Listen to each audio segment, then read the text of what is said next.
Okay, we are live. Live. I gotta put you there for a few minutes because I forgot to get your cup. Alright. I just gotta check, make sure I don't have substitutions on my Walmart. No, we don't. And wait. Alright, I got about 15 minutes till that's done. Now we're gonna go throw out the trash and then go pick up the Walmart food. Lights, camera, action. I close my window. Oh. And it's been a hot day. It's getting warm. We're gonna hit 90 on Saturday. It's gonna be our first big hot day. And then next week we have 6 straight days of 90 degrees and humidity. So summer has arrived to Florida. Right now it's 80 degrees and it's 8:30. Not excited about this.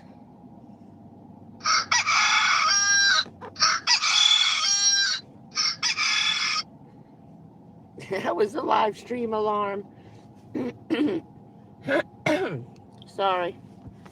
Hold on. Still waiting for people to show up. Hey Kim, what's up? I'm trying to see who that is. Teresa. Always Kim and Teresa. What's up?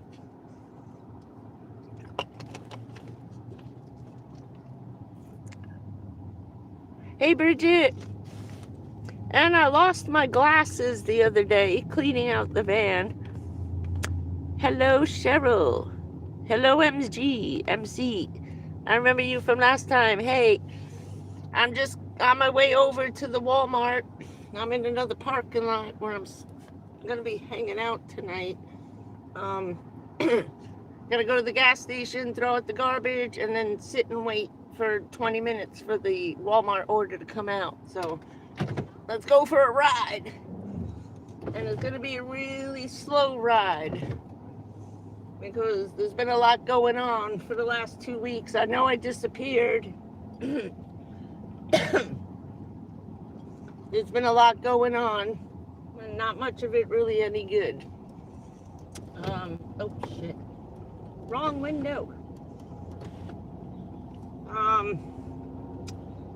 Let's see. I'll give you some highlights. Right now I'm doing 25 miles an hour and I'm almost maxing out as fast as I can go. My maximum speed is now 30 miles an hour. And if you haven't figured that one out, think about it for a minute. Yeah. And then a couple of days ago, my doctor finally tracked down his friend.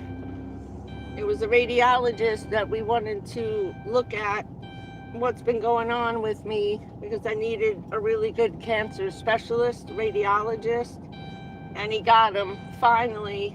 And he's been looking for 3 weeks, going over my scans and my blood tests. And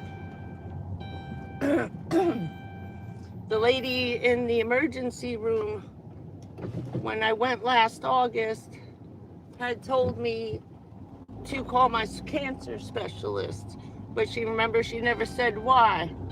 Nobody gave me an answer on that, just told me to call. Well, I have a new cancer diagnosis that I got about a week ago. My breast cancer has traveled to my ovary. So the lady who told me that the tumor was on my bladder was wrong. She was very, very wrong. And at least I got answers to why I'm so sick and why my cancer tests have been flagging for about 9 months now. And we thought it was the breast cancer because it was active.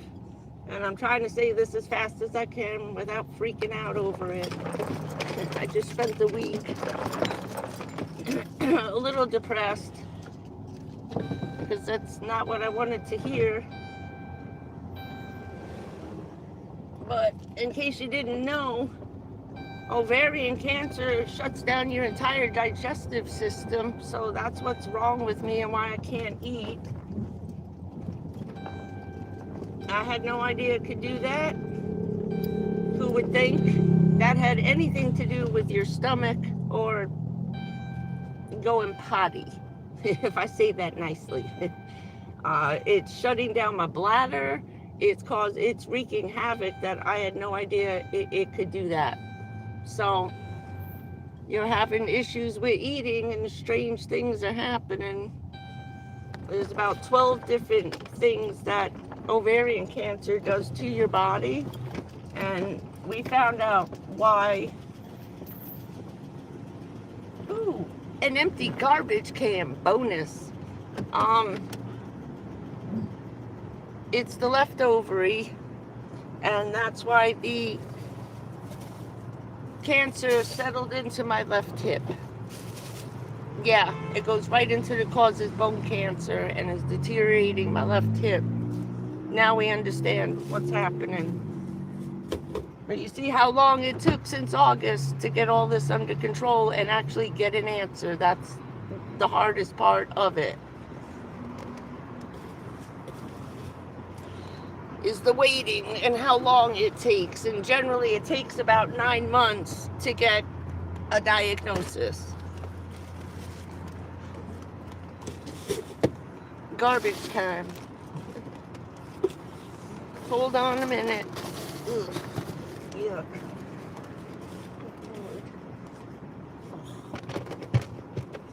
Yeah, the bucket. And I don't care what anybody says in these stupid videos and what kind of toilet you got. Excuse my French, kiss my ass. These things stink. They're lying. Everybody lying in van life to you. I told you, Jane's the only one that tells you the truth. I would never lie to anybody about what it's like to live in a car. Now let me get my spot, so we should almost be ready for the food to come out. They're usually ready about 15 minutes early. Shit, is this the right one? Yes, okay. And I know somebody was worried about me being here in the parking lot late at night in a Walmart. Trust me, these Walmarts are more protected. And there's more cops in here nowadays. You don't have to worry. Our Walmarts are busier at night than they are during the day. Because there's always a cop in the parking lots. Because they no longer allow overnight parking. And I'm also only a block away from a huge police station. So, no worries. Okay, now I got all the bad news out of the way. Everybody said, holy shit, yeah.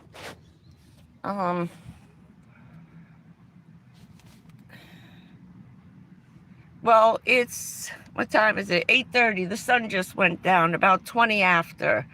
So, in about 4 weeks from now, it's going to be 9:30, and the sun will still be up, and it's still going to be 110. And we're going to have a hot and crazy summer. Hot and crazy summer. Let me close that, though. I'm still waiting for them to tell me my food is ready. Only bad thing is that this one doesn't have the chickens. What time is it? So, yeah, I'm doing this because I was cleaning out the van, getting ready for the 100 degrees, and I had a big, huge garbage bag on the floor, big black one, spread open. I was just chucking stuff from the back of the van into the bag. And I came up here, and like an idiot, I had my glasses up on my head. And I dropped something, and I bent over to pick it up, and I thought I heard a noise, and I looked around. I didn't see anything. Till that night, after I threw all the garbage in the dumpster, realized I couldn't find my glasses. I think when I bent over to pick up whatever it was, I can't even remember, that I dropped, that my glasses fell off into the garbage. So, whoa, Lord, how is everybody doing? So, a couple of weeks ago, I started having problems with the transmission. So obviously that the brand new transmission that was in the car when I bought it 5 years ago, that was only about not even a year old, was probably a rebuilt transmission, and a crappy one, because it's 5 years and it's going. It's going. I can do up to 40, but I can really only go 30. So, don't know. I had the boys look at it. They took her for a ride and said it's slipping and I better start putting money away. So we had about a half-hour long discussion about where I'm driving and what I'm doing. And I told them, you know, I drive at 5:30 in the morning or 11 o'clock at night when no one's on the road. So they said if I just do that and only move the car like once a day or every couple of days, which has been okay now, because I could stay parked in the same place for 3 days in a row and only have to go and get food and stay here for 3 days and then go back. And it's only, you know, about 2 miles down the road. So hopefully I can baby the crap out of it and it'll be okay. They checked the transmission fluid. That's fine. I'm not losing transmission fluid. It's just that it seems to be between reverse and park. And I started hitting the gas, and about 2 weeks ago was the last time the last time I saw you, that night when I left the park, I went to hit the gas and I'm doing 35 and I'm redlining at like 6,000 RPMs. Like, what the hell just happened? I said, oh, sorry, shit. I know what that is. And then it kind of clunked when I put it into park and jumped. I said, oh boy, oh boy. So it's shifting fine, going through the gears with the shifter. It's on the acceleration. It won't go, I can't get it past 30. So they said, as long as I can do 20, 25, let's not hit 30. I said, okay. They drove it for a half an hour. They really, you know, because they know what the deal is, you know. So Mopar sells a rebuilt transmission for this car. It's $2,500 plus tax. So that's about $2,800 for the part and $1,500 to put it in. Plus not being able to stay with the car. It usually takes about 6 hours, but nobody's going to let me wait. And while they're doing a transmission job, you know, in case it takes longer. So I'll have to get a campground spot on top of that for when I have to drop it off. So this thing behind me here, let me see if I can turn the light up so you can actually see it. This big bag right here, that's a bear cave tent. These suckers are about $180 when I looked them up online. I found a clearance on this and got this guy for $70.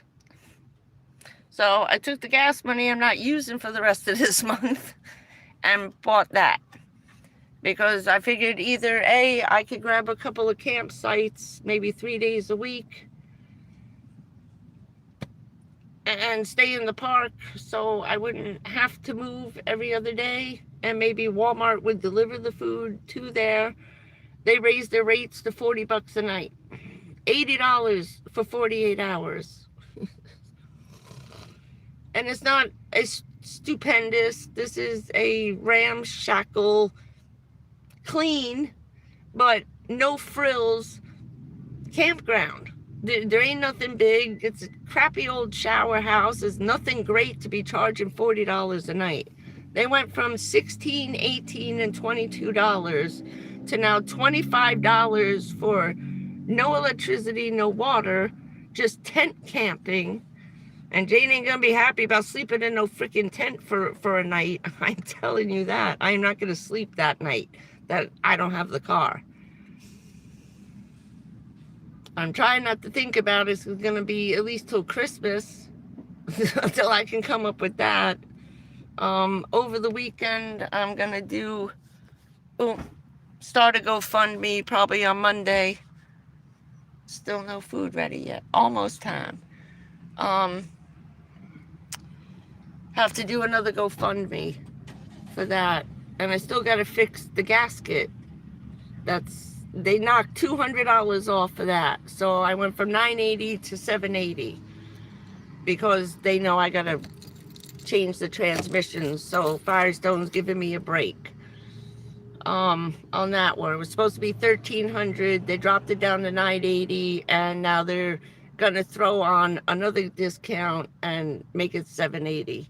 So I gotta make a decision over to what's more important, but I haven't lost any oil. I still have the 2 quarts I haven't put in, and I check it every 3 days or once a week, depending on how I'm moving around. And it's just dripping out on the engine. So this poor baby is having issues.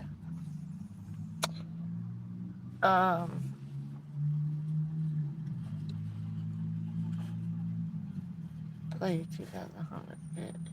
Yeah, that's what happened. Is that when I first got the car, I replaced this engine is like half brand new. I had a new thermostat, a new alternator. We just replaced the starter last summer, and I don't know why this car picks the summer. Last year it was June. I sat here June and July for 2 months in the freaking park, living in the Firestone's parking lot, sweating my ass off.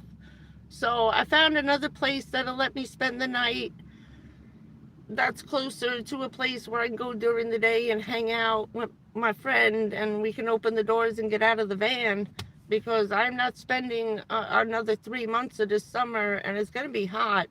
We're going to be not at the 115 degrees we were 2 years ago. We're going to be at the 100 mark this summer. And we got our first 2-day storm coming through, which is going to start Saturday and end on Monday. So it's a system. Really, it's May 1st. It's a small tropical storm. So I got to get ready for that. So we got like 48 hours of straight rain, which we need desperately.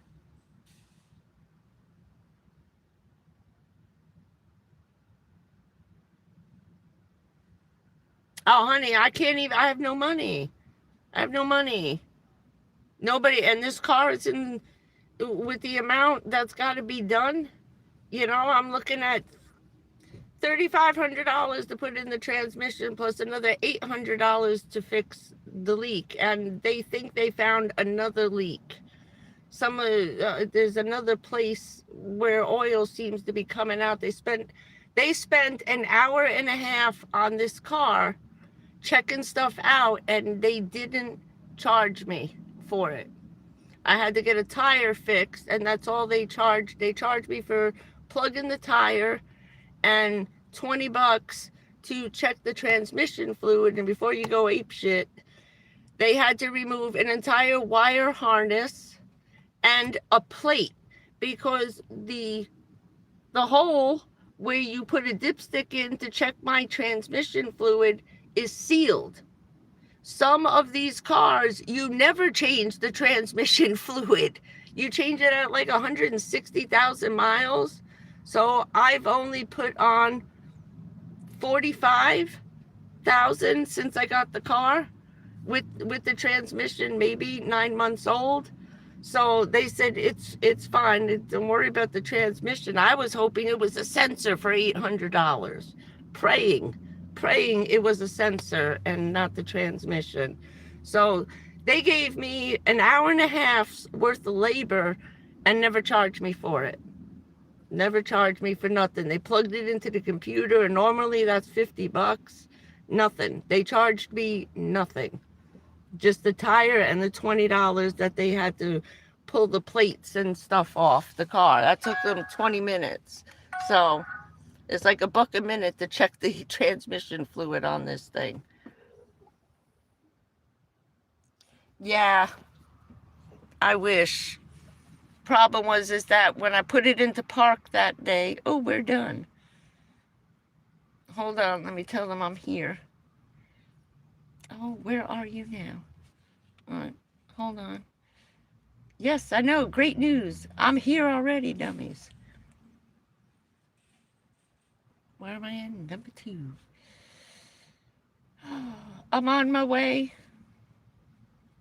Oh, look at that. I parked. Wait, 2 white. Bring me my food. I was really hoping it was something stupid like that, or the ECU, you know, but we had a clunk and a lunge, and I swear to God, I thought the transmission fell off the other day. I got out to look to see if it fell off.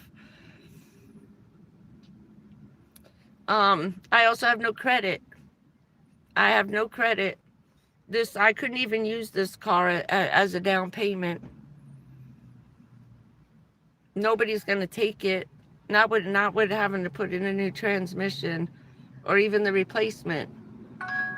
It's worth the blue book on the car is still $13,000, but there's no seats in it. I took everything out. They're never gonna give me $12,000 credit. They wouldn't even give me $5,000 for this. Unless someone's gonna live in it and they're gonna sell it that way on a used car lot, but no one's gonna take this car, not with $3,500 and another $800 worth of work. You're looking at $5,000 worth of work almost, say, altogether. But I don't see how 6 hours to put in a transmission is worth $1,500 of labor. That's insane. It's going to take me a long time to find somebody I can afford to put the transmission in. I don't know, but we're definitely going with the Mopar. All the mechanics agreed not to take the other ones because that guy probably bought one that's made by somebody called NTS, and they're crap and will only last 4 or 5 years. He said you probably get 6 years out of the rebuilt for Mopar, maybe a little longer. I said that's fine, and plan on being here that much longer anyway. But and he looked at me and said, don't ask. I was like, I didn't want to tell him. Oh, hey, hold on, he's here. I forgot for a minute, sorry. I'm an idiot. I'm here.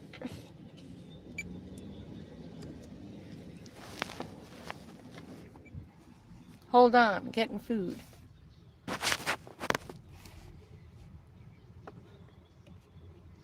Where would you like me to Right come? through this window. Thank you. No problem. Oh.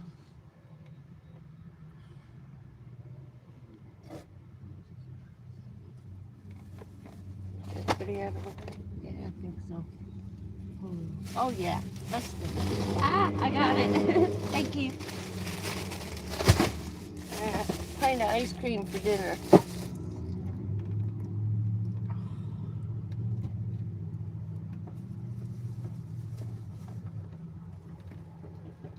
Thank you.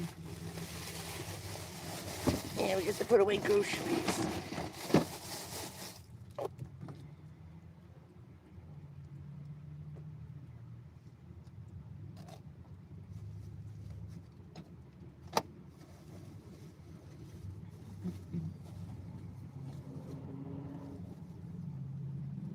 Yay.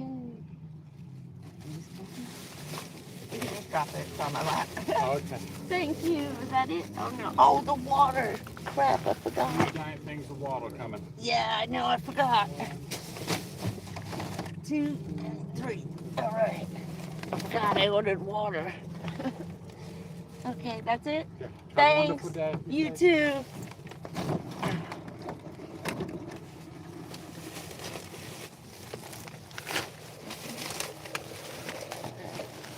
don't think I really got anything cold except... Hey, what is the turkey? Uh-oh. Hold on.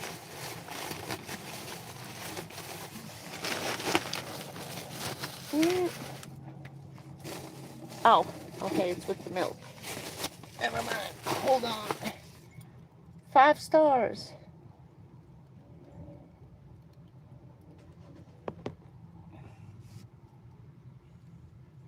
He was cute. Finished. Okay. Okay, hold on. Also, I needed to make sure we could live stream on this phone because AT&T raised their another $13 on the bill. They're out of here. I'm done with AT&T. I am done. Let me go park, talk amongst yourselves for 1 minute. It will take me about 2 minutes to get where I'm going.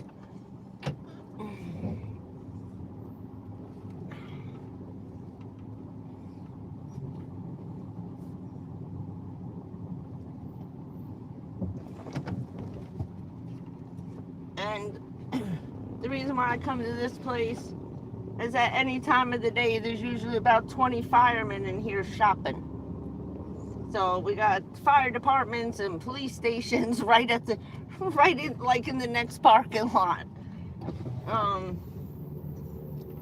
it's a nice area. Oh, look at that. Gas went down a little bit. Yeah, I can't wait for that.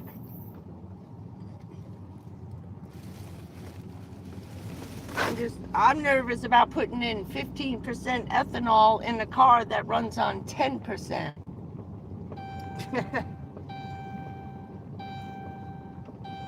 So I don't know if that E85 is going to be available. But I don't know. We'll find out soon.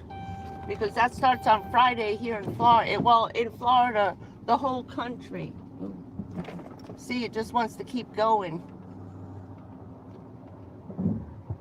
I have to be careful even about stopping. This car don't want to slow down. It just wants to keep going. And it's always been like that since I got it. This car likes doing 100 miles an hour. I swear to God. I was on 95 the last time. I was humming. This car's not happy unless it's doing 80 miles an hour. And I think that this short trips on the 25-mile-an-hour roads around here is what's killing it. You know, the stop and start and stop and start. The minute you get your car up to 45 miles an hour, we're hitting another red light, and you got to slow the car down. It's, you know, it's stop and go every quarter mile. The traffic lights down in this one town are ridiculous.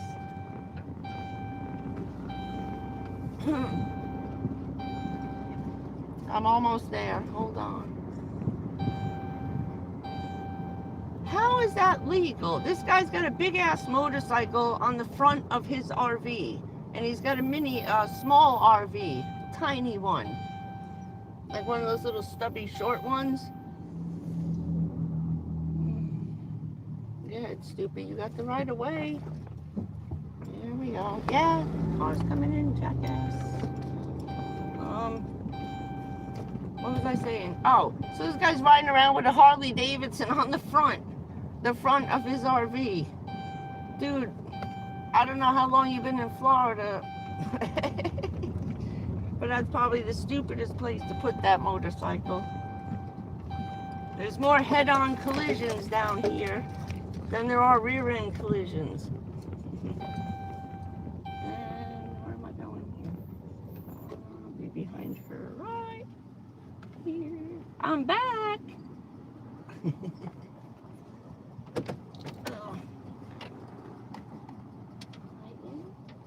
Oh no, crap. Hold on. 1 more minute and we're done.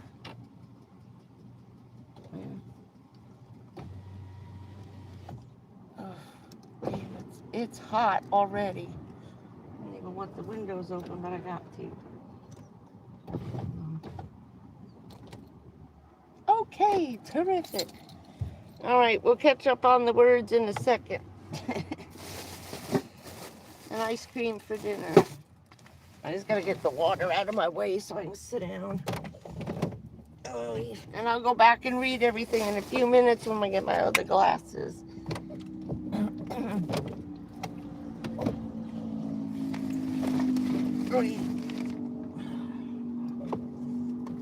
Loading up the front. Oh, that's from the ice. Wait, let me show you this. I don't know if I showed you this stuff before.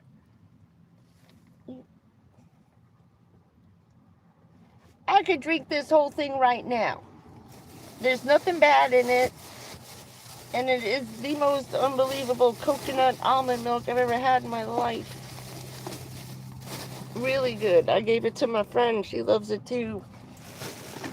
Oh, freaking lemon cake. I don't even know how I'm getting in the back. Oh, I forgot about the window. Oh, hold on. It's a discombobulated live stream, sorry. It'll be better in a minute. Hold on. I gotta block out my window while I'm doing this. And everybody's being nice down here. We're playing well with others. It's been nice and quiet. So much other stupid stuff going on. Everybody's leaving us alone. So, and by now, after 4 years, the cops know who's who, you know, and why we got kicked out into the street after a hurricane. My friend...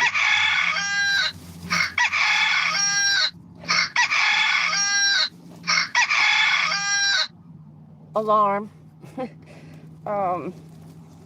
My friend who I was talking to before,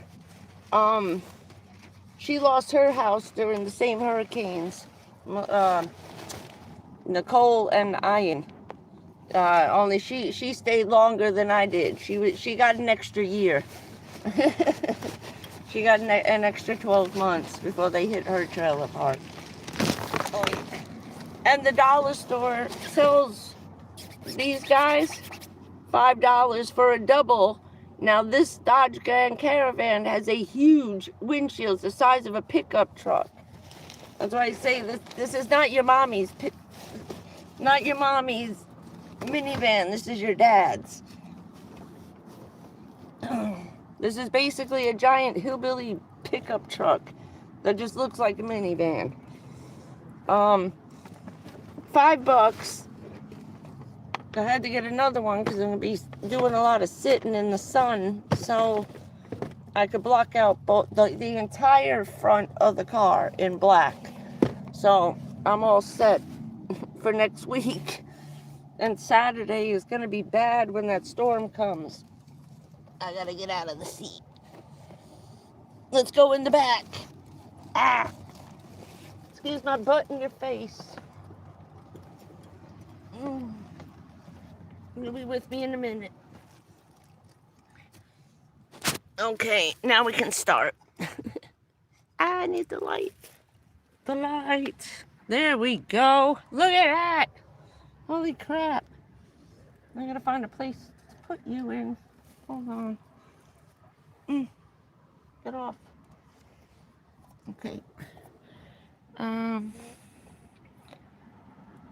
Who's feeding the chickens? Me or you? Oh, that coconut milk is the best. Because I can't find some in it without the artificial sweeteners. I can't have that. I'm allergic to that. Like someone's allergic to bees. I go into anaphylaxis. Yeah, that's my rooster alarm. Those are the important alarms. To get stuff out of the way. So, yeah, as far as getting a new car, that ain't happening. We saw one. It was a E350, the painter's van. Okay, the one everybody's got, the Ford. Had a big sign on it, green, said $1,800, runs good. Yeah, okay. Yeah, that'll last about a month before you break down and the entire engine falls out. But that sucker was gone in 2 days. It was gone. She went back to see if it was still there, and it was gone. I said, crap. But then again, you're buying a whole other set of problems that you have no idea. I sunk a lot of money, and I've put in over $6,000 into this car. revamping everything and replacing all the major parts. Like, this engine's like half brand new at this point. That's when you're like, absolutely not. You know, it's better I know what's wrong with the car than buying a whole new set of problems. Are you kidding? And I have to do a registration for another $800, another $100 for plates. Forget it. It'll be madness. It'll be madness. Who knows what the inside of that van looked like, mold and stuff. You know, I got no rust, no mold, no nothing. The body of this thing is perfect. I wouldn't sink that much money into the sucker if it wasn't solid. You know, I would have been looking all this time for something else. Can I put this up? Hang on. Hold on, I gotta turn the brightness up. There we go. I couldn't see what I'm doing. Wait. I'll be back. I think you can still see me anyway. You just see me doing this. I need my glasses. Hold on. Stay there.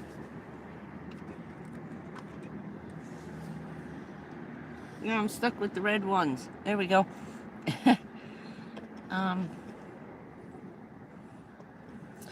I like the oatmeal milk. Oh my God, that is really good. Yes, we in Florida. Florida.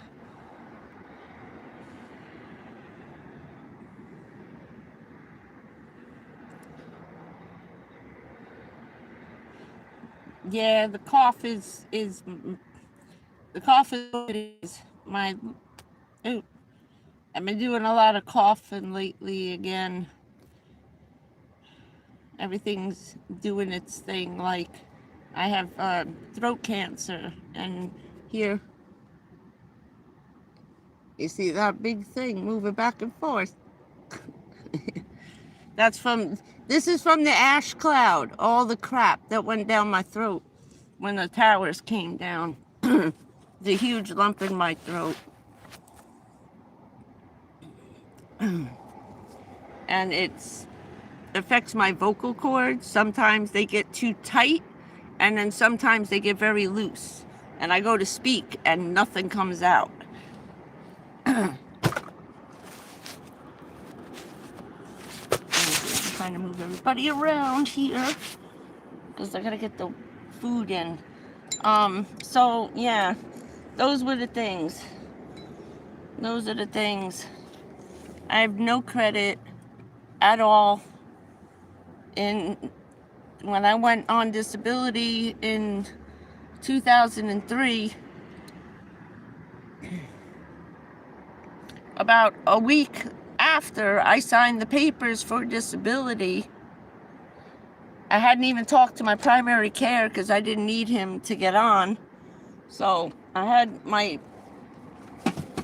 all the problems with having a heart attack and the strokes and crap that I got right on. Where the hell did the phone go? There it is. About a week, not even, about 10 days after I got out of the hospital, we went through all the stuff, signed my papers with SSI, Social Security, and I got 3 letters in the mails for the 3 credit cards I had that said, due to your newly diagnosed medical condition, we can no longer extend you credit in good faith anymore. I'd never been late. I'd had those cards for over 11 years. Never late, on time, doing my stuff, always kept a running balance to make them happy. I had a perfect credit score. I walked in and bought a car with no down payment, no nothing. My credit was that good, right? Yeah, gone now.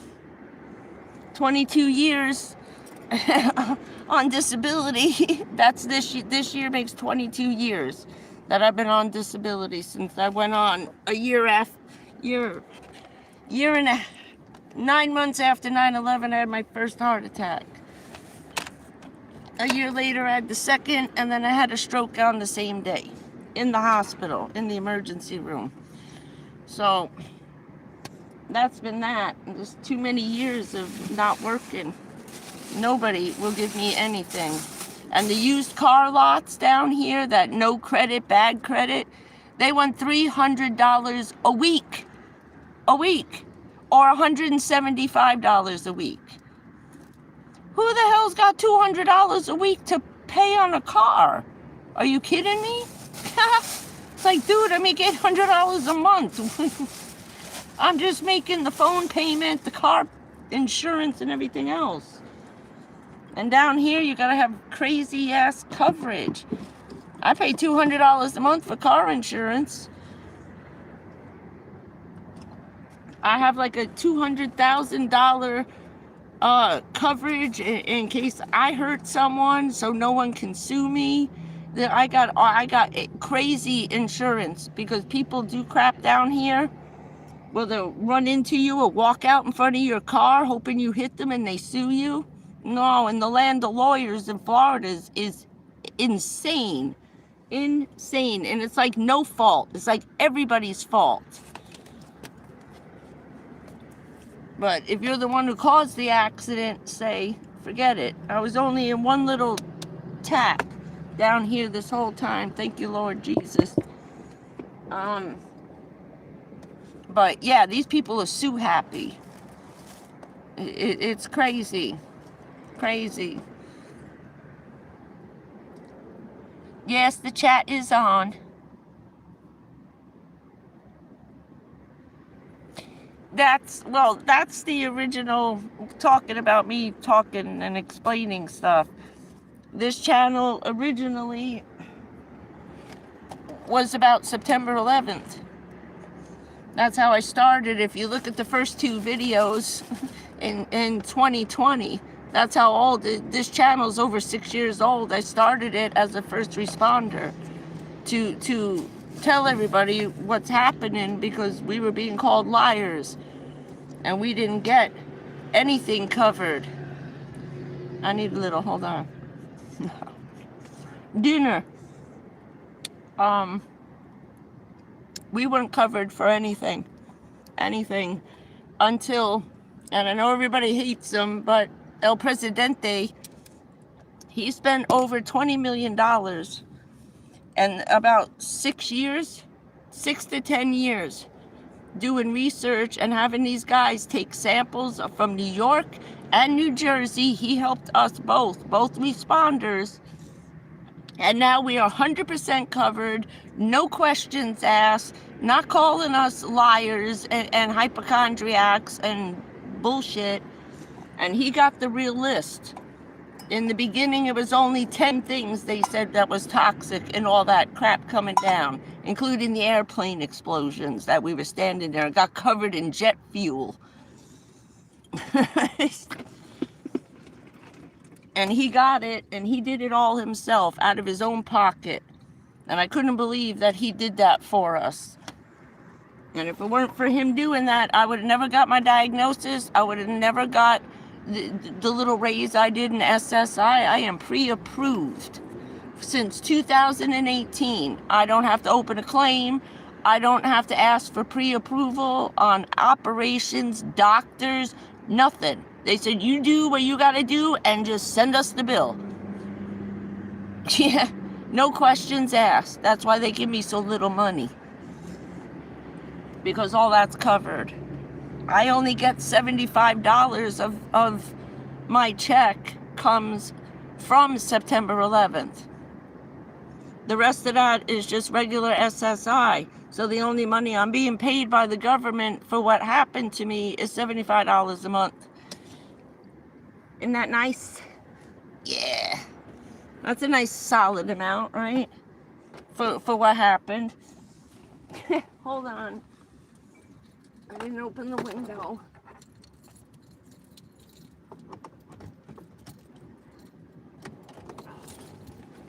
I forgot to open the window so I could pour the water out. Yeah, that's disgusting. That is disgusting. And then blamed it on us. and called us because the bulk of cops and firemen and first responders are mostly either Irish, Italian, and Polish. A lot of smokers, a lot of drinkers. And that's what they told us, that we come from nationalities of people who are chain-smoking alcoholics. And what did we expect? And that came from Johns Hopkins in New York. In New York. And Rand Paul backed that up, and he is the #1 brain surgeon in New York out of Johns Hopkins. Okay, this guy cuts cancer out of people for the last 40 years, and he's whatever the hell he is, senator. And you want to know why that guy gets beat up? Every time he got beaten up, it was by the spouse of a September 11th first responder. And it's because of him that over 50,000 people, including my mother, died without getting treatment because the insurance companies didn't pay for it. Yeah. Including my friend that just lived down the block. All the residents, 300 women within 2 towns died of the same breast cancers. Citizen, just regular residents in New Jersey. We were 5 miles away from the World Trade Towers, but updraft of the wind. Altogether, about a year ago, I checked on it. They're up to over 800 now. 800. The children of first responders are all getting cancer, and that's going to go 4 generations past. Your children, your grandchildren, your great-grandchildren, and your great-great-grandchildren.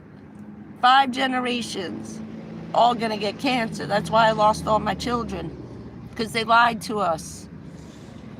Anywho, so all this is coming out on the 25th anniversary, I'll tell you that. So, the first time Rand Paul got beat up was the husband of a female police officer. He broke all his ribs on one side, so he knew what it would feel like to choke to death and die of lung cancer. It was about a month after his wife died because they still weren't paying. This was before we got the grand 160 toxic chemical list and not 10. The guy who spit in his face live on camera while he was doing an interview coming out of the Senate, another spouse of a 9/11 first responder. Then there was another guy punched him in the face or something like that. That was a wife, a brother of a first responder. 2 women, 1 man. First responders.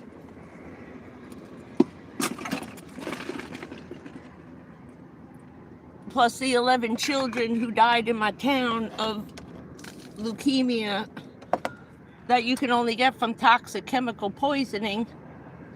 And because of Rand Paul, the insurance companies stopped paying for that. Hillary and Rand Paul ran around the country telling everybody it was only 10 toxic chemicals and everything else wasn't being covered.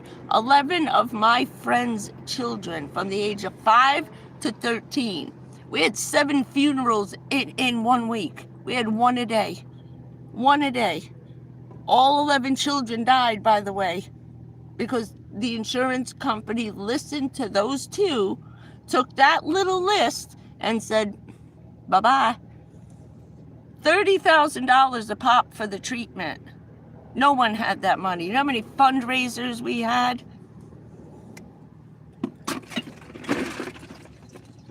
That's why that guy gets his ass kicked. Because that's on him and her. And they still never did anything about those 2 lying about that list for what, 15 years? 16 years? What was it, 2017 when we got that list. So from 2001 to 2017, that's how long they lied and how long they let people die. including my mother and my best friend, who died on the same day, 4 hours apart. So, I'm digging out water. This is the longest part of this. I'm trying to read your thing. Oh, yeah. I used to live down South Jersey in the military housing on an army base down South Jersey, right? I lived on 2 base houses down South Jersey. The first time we had to move was because Hess gas, where they store it all in those big barrel, giant round things, that whole plant exploded all over us. Then when they ended up closing down that base housing, then they moved us to another one, which was kind of downstream. And then we flooded, ended up getting contaminated, and they had to close that base housing down. And then they moved us up to West Point base housing up there, upstate New York. And I lived there until I was about almost 8 years old.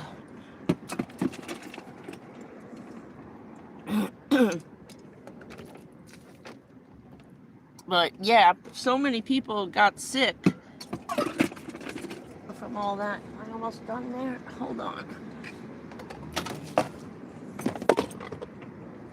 Okay, enough water's gone. It's just too much.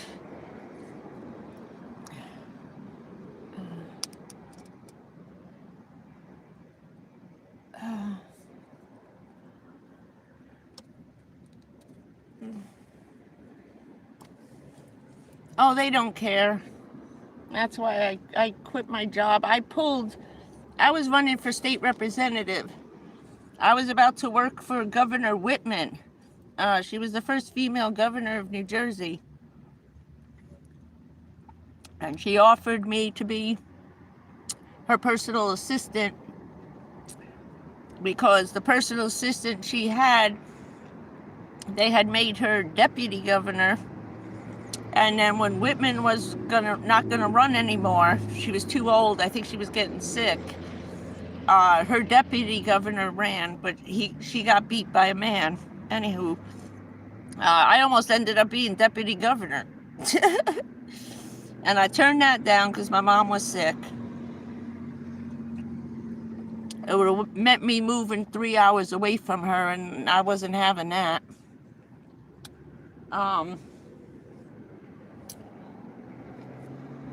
And then I was going to run for state representative. And right at the end, right before I left, again, they came back and asked me to stay and run. And I thought about running for mayor of my town. But after September 11th and Superstorm Sandy, I didn't want to be in charge anymore. I was tired of it. You see what we deal with? Let's look at California with the fires. Imagine having to be in charge of all that crap. I had to be in charge during September 11th and Superstorm Sandy. Those details were 2.5 years. 2.5 years on September 11th. Till we were done, to the bottom of that hole was dug out and finished. 2.5 years. The Superstorm Sandy, before the last shelter was closed down. That was a rough gig. I was like, you know what? I've had enough of this 2.5 year stuff. And it's not like I went home at night. I opened that shelter. I never left. I moved in. I had people going to my apartment to get my clothes and stuff. And I lived with those people in that shelter. I never left them, not one day. Not one day. And that's hard, moving in, and sleeping on like a couch and a bunch of office chairs for 2 years. It's rough. I slept on the office floor, I can't tell you how many nights, because we had too many people coming in. Crowbar. ice bag. Wait a minute.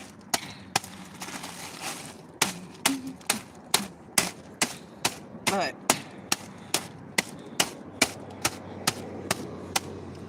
I thought long and hard about it, and they wanted me to run so that we would get more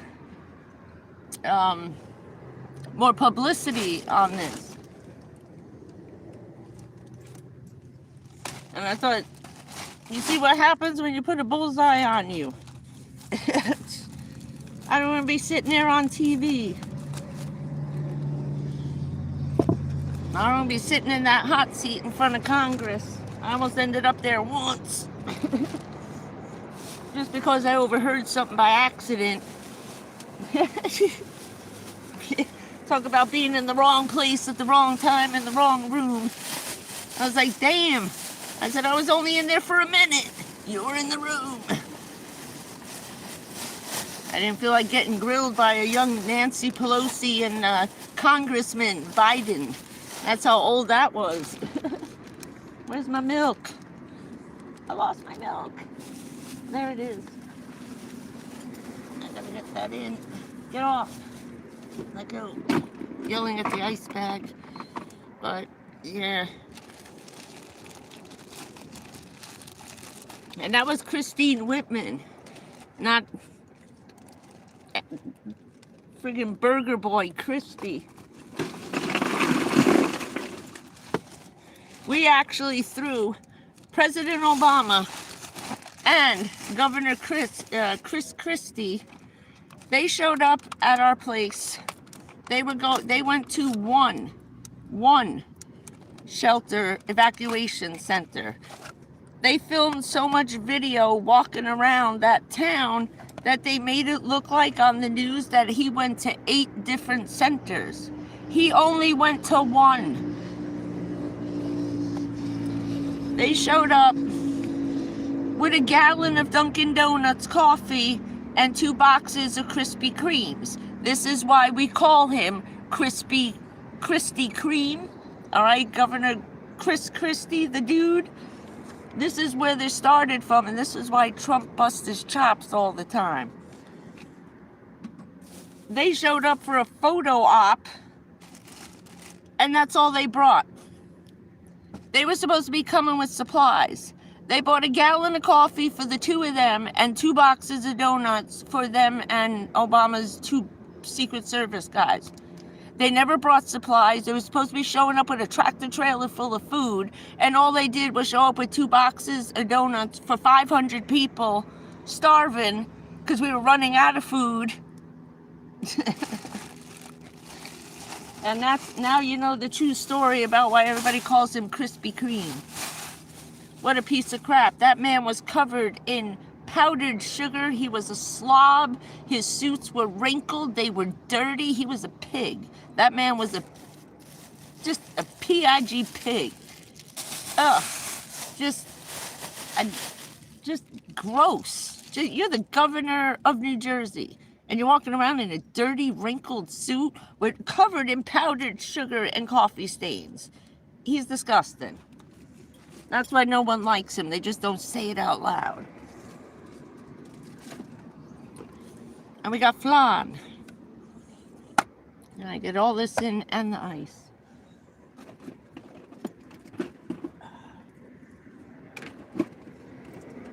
So we politely told them off. I'm surprised we didn't get in trouble for that. And told them to kindly take their donuts and their coffee, and excuse my French, get the fuck out of our shelter. We chased them out. Obama never came back to New Jersey ever again. All the shit you saw from him was in one visit to New Jersey. They broke it up into 8 different videos and just took little segments and did little shorts on the news. They made it look like he went to like 8 different evacuation shelters. Oh no, they got on their little freaking clown car and went back to New York and never came back. That's why Obama hated us up there so much.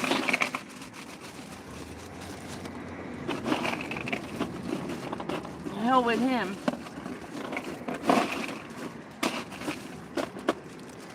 Wait, what is this? Wipies. Okay. I think I got all the food put away. So there's your inside stories. I wish I could say more. You know how much crap I know? These people. I've known all these people you see on the news since I'm 10 years old. And that was before. That's when they were state representatives or councilmen. And they weren't even congressmen yet. I've known Nancy Pelosi since she was nobody in her 30s. All right, that's how long I know them. I've known Joe Biden, Pelosi, Shithead, Rand, all these people before they were nothing. Before they were nothing. I worked on every one of their campaigns all these years. I have no respect for those people. Any of them on either side. You got some good, you know, there's good and bad people. You know, that's just it. You know, you got good and bad on each side. It's kind of a 50-50 split of shitheads on both parties. But what they did to us was despicable.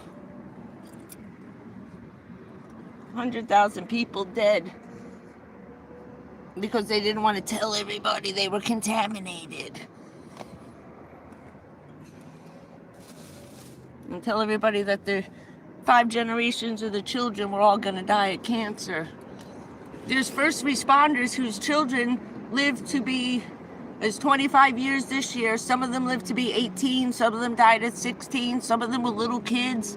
I cannot tell you the amount of funerals we've had who were the children of firemen, cops, EMTs, and government workers like me. All gone. I lost 4 children. And no one explained why. Or said a word. It wasn't until 2018 that I found out why. I kept losing my babies. Yeah, I couldn't believe Christie won. I quit. You know, the last time I quit everything was in 2008, except my first responder work. I quit 4 days before President Obama's election. When they started rolling out the machines and replacing them and bringing all these computers in. Nope. I'm out of there. I left. I was not holding that voter book, $500 a day to hold that book full of people's names and stuff. And you got to take it home and guard it for like 2 months before the election. You paid like $500 a week to guard that voter roll with your life so no one can tamper with it, you know? No freaking way. I gave it back. And I quit. I had nothing. I quit the elections.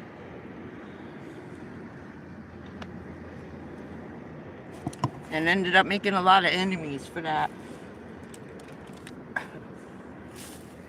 It's like, hell no. I see what you guys do now. I don't want to be involved in no computer crap. Thank you very much. No, thank you. Man, that was the last I had to do with politicians. I ended all my associations with politics in 2008. In September, October.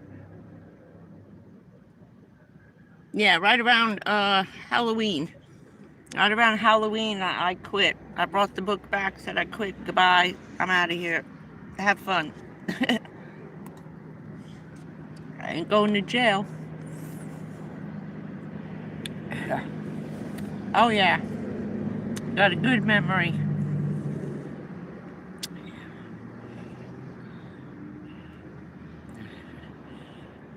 Yeah.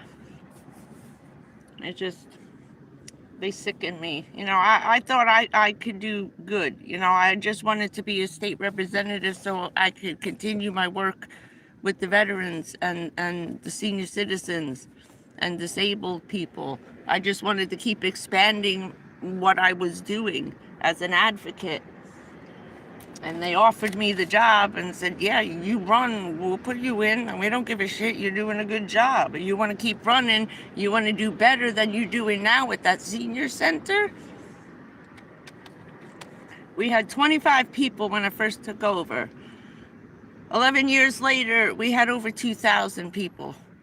2,000 people we were taking care of, taking to the doctors, taking food shopping, taking them to the mall, anywhere they needed to go, we took them. If the car broke down, we found somebody to fix it.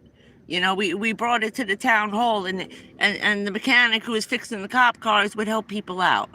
You know, I loved my job. That broke my heart to leave that behind.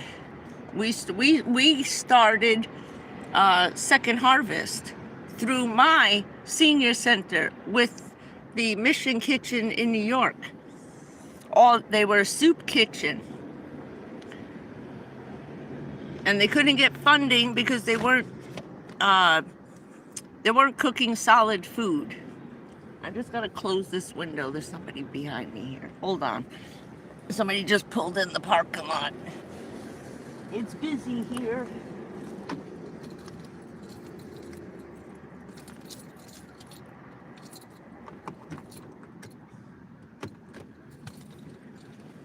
I just gotta get this one. Hold on a minute. Can I reach it? Yes. Okay. I'm back. But we ended up I was sending over my leftovers. I would clean out my food pantry once a week or at the end of the month, and my driver, we started with one van that held 11 people. It was one of the Ford long extended vans, and it had 5 rows of seats in it. By the time I left, we had 200 passenger buses, jitney buses, the van, and a 20 passenger small bus, like a little school bus, the little small yellow school bus. That's how we ended up leaving with that. I was happy. So my driver would go all the way over to New York with the food once a week or at the end of the month, give it to the Mission Kitchen, which got them an LLC, a nonprofit like we were, and they started serving food, like Meals on Wheels. So the pastor and the woman in charge went to apply for different things, and they ended up getting all the food stores to donate their leftovers or their kind of expiring stuff, anything that they would donate to a homeless shelter. They convinced them to send it there, that they could do what we were doing. Okay, they just weren't getting help doing it.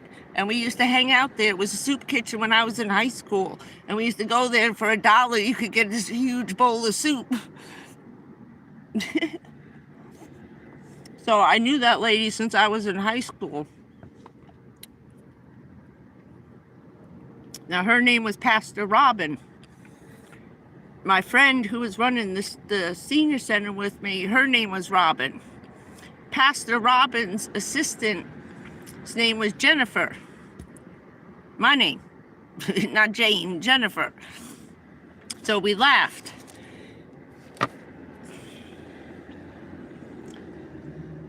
Around 2018, I was driving past the church. I had just gotten this September 11th diagnoses, and I was at a red light. And there's a little church on the corner. It was like a Thursday, or Friday. And I was at a red light, and I could hear the choir. They were practicing for Sunday, and I could hear them singing. They were beautiful, beautiful singing. And oh, that's cool, Cheryl. Oh, cool. Nice. I used to shut nursing homes down who abused people too. I spent 2.5 years doing that. I had placed some of my seniors in a nursing home, and I had went to go see someone that I had just placed in there, and I saw all my ladies were bruised up everywhere. I called Greta and I said, you know what? I said, you want to take a ride? We'll go see your sister. And I snuck her out of there, and I brought her on our bus. When my driver saw her, he was crying. He got her on the bus. We took her to her sister's house, and she told us everything that was going on, and we started putting people in undercover. And we put those bastards in, 250 people, 2.5 years going place to place to place, right? We put over 250 people in prison in 2.5 years. And it ended up that my mother was in hospice and got abused. My own mother. She was about 2 weeks from dying, and someone hurt her badly. And I walked in on it because they didn't know. I told them I wasn't coming. I was worried because I forgot what it was that was. My mom was upset when I was leaving, but she couldn't speak anymore. And she just kept squeezing my hand really tight and staring at me. I said, oh shit, something's wrong. So I told the lady on purpose that I wasn't coming tomorrow, to please make sure you check on her and remind her that I'll be here on Saturday instead of Friday. Yeah, well, I showed up with Richard, and we walked in, and let me tell you, I almost threw someone out a freaking 3-story window. I don't want to say what was going on. It wasn't sexual. But it was the middle of winter. It was 18 degrees in November, right before Thanksgiving.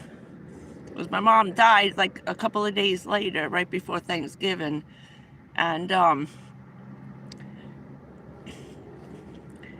they turned all her heat off and opened all the windows in her room, shut the door and locked it. So she couldn't get out of the room. She was freezing to death. They tried to kill her. Wasn't that nice? Yeah.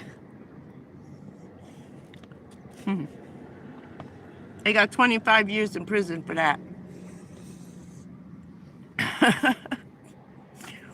But I forgot what I was talking about before. Anyway.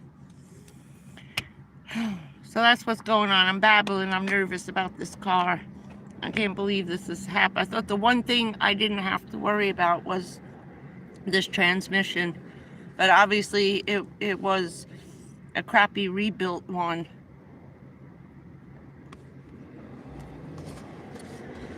But Mopar gives you a 3-year warranty on it.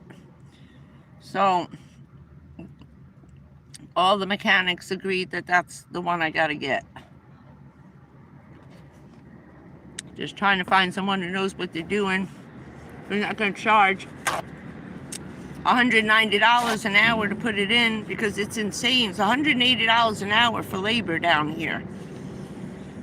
And you figure the amount of cars that are down here, there's plenty of work to go around, and no one needs to be jacking up that labor price like that. That's insane. That's completely insane. I don't even know. Those guys aren't getting $200 an hour. These guys are making like $30 an hour. They're getting a salary. Where is all that money for the labor going? I don't get it. I really don't. The last mechanic I had, he went from $65 to $85 an hour, but he don't do transmission work. I might go back to him and call to see. It was a mom and pop shop, to see if he could find me someone. I know of one place, but yeah, that's gonna be till the end of the year before I get that money going.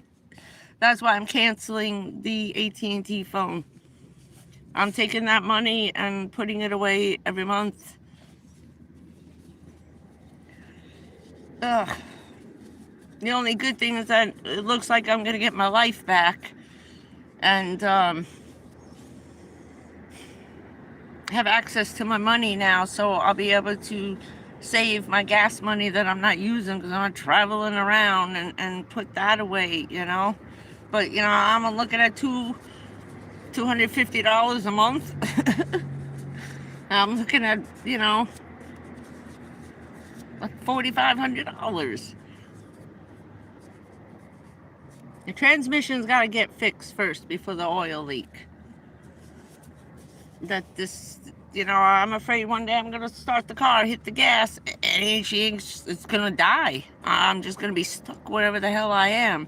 And at that point, they told me just have it towed back to their parking lot again.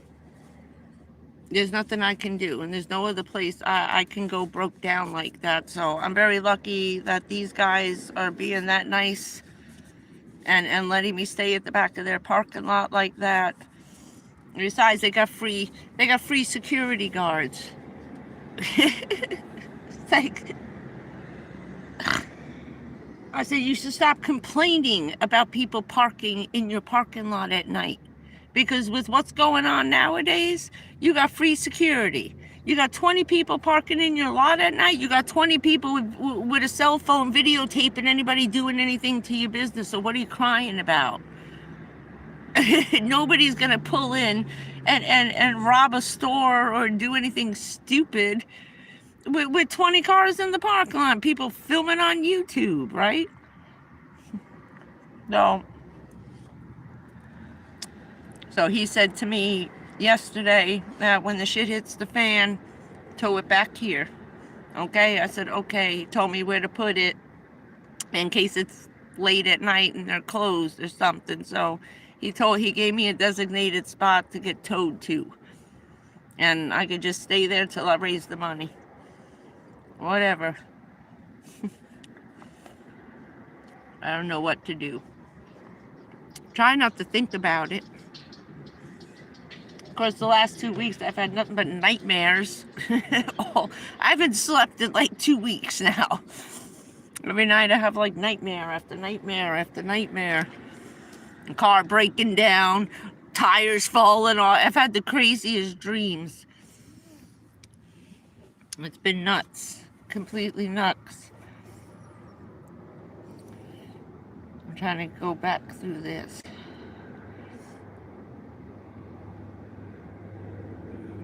Yeah. Okay. Oh, no, I was just scrolling through for a minute. Wait, is that my Melissa or the other Melissa? I think that's my Melissa. Is that you, Melissa? Give me a yes if that's you. I thought you were watching a movie. But, yeah. Maybe I'll write a book and when I die, we'll put it out.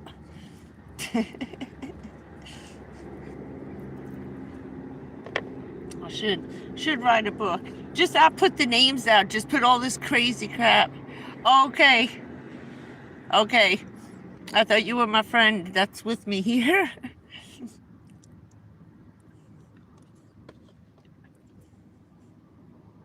I know shit from like 1976. I was a little kid. I paid a lot of attention. My parents were in politics and military, you know.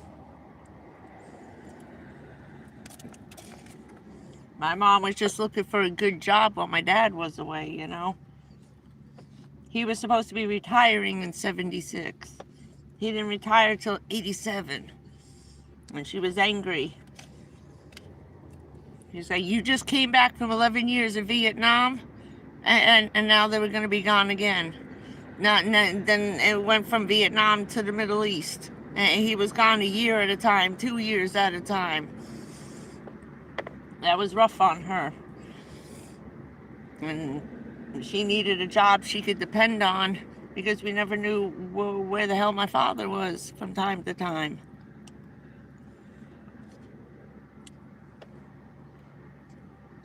We went 2 years without hearing from him. She knew where he was. I didn't. She didn't want to tell me where he was, but...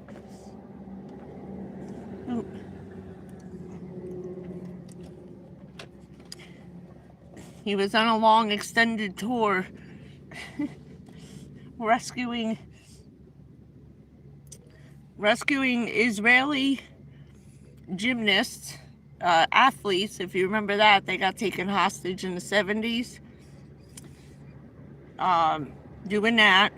Then from there, he spent a year and a half getting people off an airplane who were being held hostage in Lebanon. And then he ran over. That's why I said that whole movie, Argo. What a bunch of BS. That shit never happened. That movie is BS. My father was over there pulling people out of that embassy.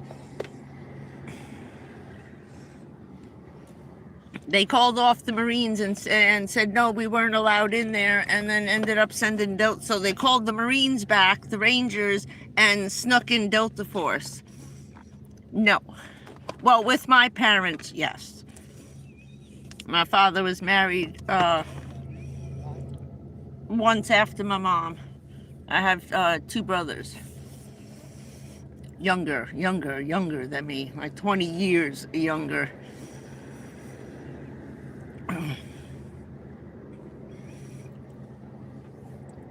What am I looking for?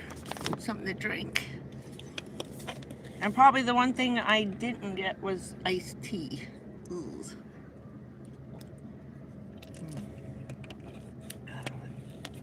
And my cousins are all in their 80s. So there ain't no one. Oh, there it is. Ooh. Yeah, my one brother is the strength training coach for FIFA soccer, so he'll be coming back to the United States now.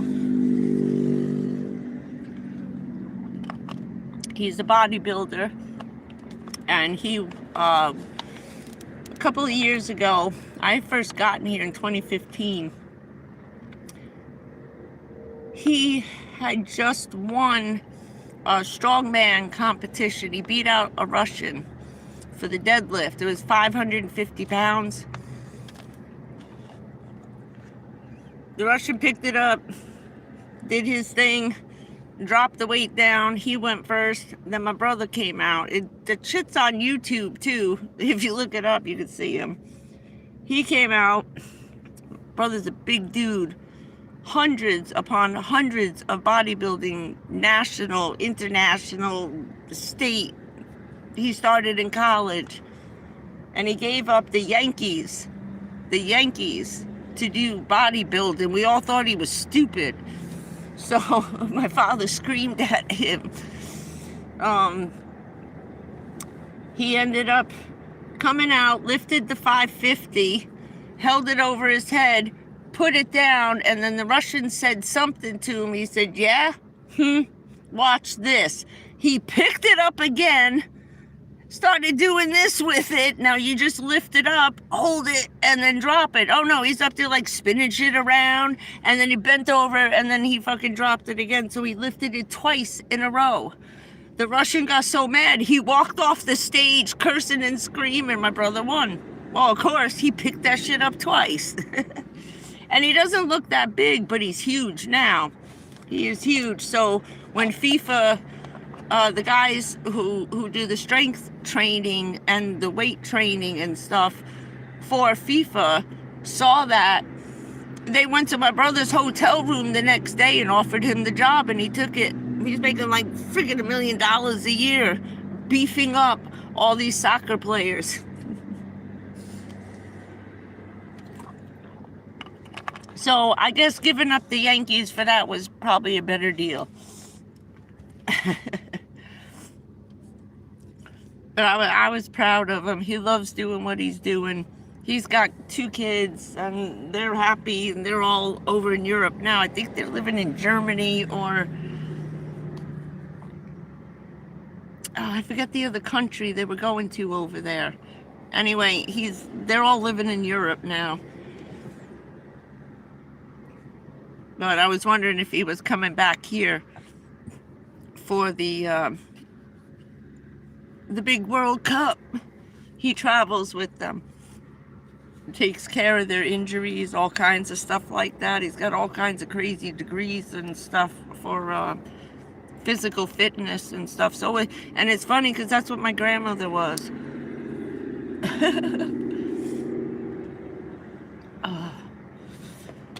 So what else is going on with everybody else?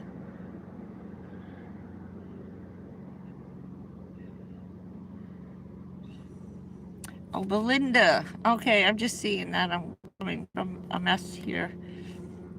Something's wrong with the scrolly thing here. But this has been a rough year. Not just me, everybody. Like weird, crazy crap happening to everybody.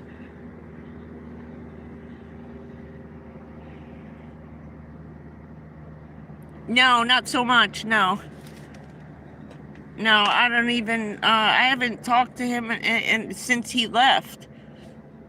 Since he left. His brother is still in, where the hell is he? He moved with his girlfriend and his 2 kids. Where the hell are they? I think they were in Ohio, and they ended up moving to Montana. He's a woodsy kid. He's, I call him the lumberjack. He does, he's a logger where they cut down the trees, take it to those sawmills and cut them all down and turn them into 2x4s and stuff. But he's a woodsman logger, the other brother. So they're both pretty beefy guys. There's the FIFA guy, he is 7'1". Yeah, he's 7'1", and his younger brother is 6'11". We're big and tall in my family. My father was a big dude. Big guy. Big guy. So we had 2 giants for the boys. I should have been at least 5'11", but my mother was only 5 feet tall. So I kind of didn't grow to be the height I should have been for some reason. And I think if my mom was too tiny, I couldn't grow. She was only 5 foot tall and had some guy's baby who was like 6'6". I was like, that probably wasn't a good idea. I guess that's why I got stuck, huh? I got stuck on the way out. I was too big for my mother. And my legs got stuck inside and they couldn't get me out for like 10 hours. I was half in and half out. The top half of me was out, but my legs were stuck inside. I told my mother, I said, next time, find a normal sized human being to breed with.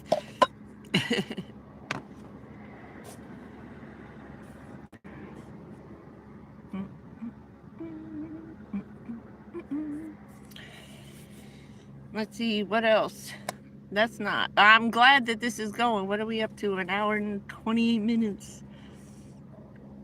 Now, this isn't buffering or stopping or doing anything weird, right?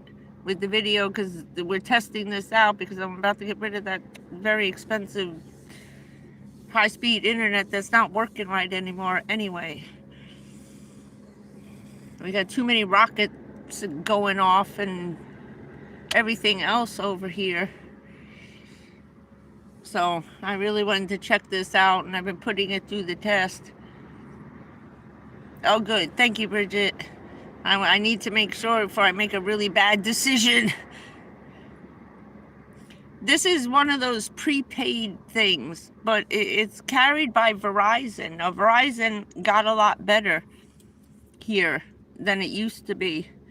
And this lasted through all the storms and rain and stuff that we've been having going on. And I've not lost connection, and I have not run out of data yet.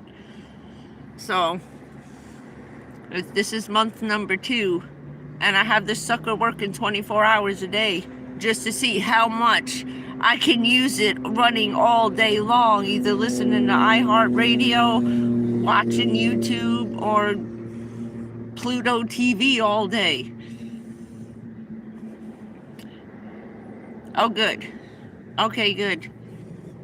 Same thing with the other one. So, you know, what's the difference? This is half the price. More than less than half the price. AT&T is like 3 times the price of this. I could have 2 of these phones for $100 a month compared to the AT&T. And their high-speed data doesn't matter. I just make the videos a little shorter. Instead of putting up an hour-long one in like 10 minutes, I put up a half-hour one, so it takes an hour to upload. What do I care? So I'm going to stick with it. And it's a bigger screen, too. It's a bigger phone. It's bigger than the other one. Yeah, unlimited data. Unlimited data. I went through 200, gigabytes, and never got cut off once. My friend was using over 300, and then I got on a chat with other people who have this one, and the guy's like, I went over 600 megabytes. He said, I live stream, I game, I do this, I do that. He said, it hasn't cut off yet. And I was like, thank you. I was asking people questions before I make a big mistake and blow off AT&T, because I needed help with them for a couple of things when I lost the tablet, and they refused to cancel the tablet service unless I drove 2 hours away to cancel it in person. I said, sweetie, I said, I'm sick, I have cancer, and you're gonna make me drive 2 hours in one direction just to come and tell you in person I need you to cancel the tablet? To turn it off because it broke, and they're refusing and still charging me $11 a month for the last 4 months and refused to turn it off. I said, well, hey, you had your chance. See ya. So I'll be switching over permanently probably around the middle of May when, you know, they turn the bill off for lack of payment. Because it may be real delayed this month because mommy needs it more than you do. I've asked for their help with a couple of things, and they, no, sorry, we can't help you. You have to go there. I said, oh, but you got 500 stores that sell the phones, and only like 1 store in my entire county that we can go to in person to do stuff like that. My friend just bought Mint Mobile. Now she's gaming on it, using her hotspot, and runs it all day long, like I do. I just put it on in the background with music on, or my TV shows while I'm cleaning out the van. I fall asleep binge watching NCIS or listening to the podcast on iHeartRadio, and that thing's going, it's going 24 hours a day. Well, right now I'm taking turns. Once this battery runs out, then I put this phone on. That I'm gonna miss. That I'm definitely gonna miss. But I got my little DVD player to keep me busy. I don't like the silence. I don't like the silence. It's okay when you're in the park or something, but sitting here, you know, in the parking lots, because I can't drive, it's a little monotonous after a while, just watching the freaking cars going by. You need something to distract you. And this comes with hotspot too. This. Where the hell did I get it? It's Walmart.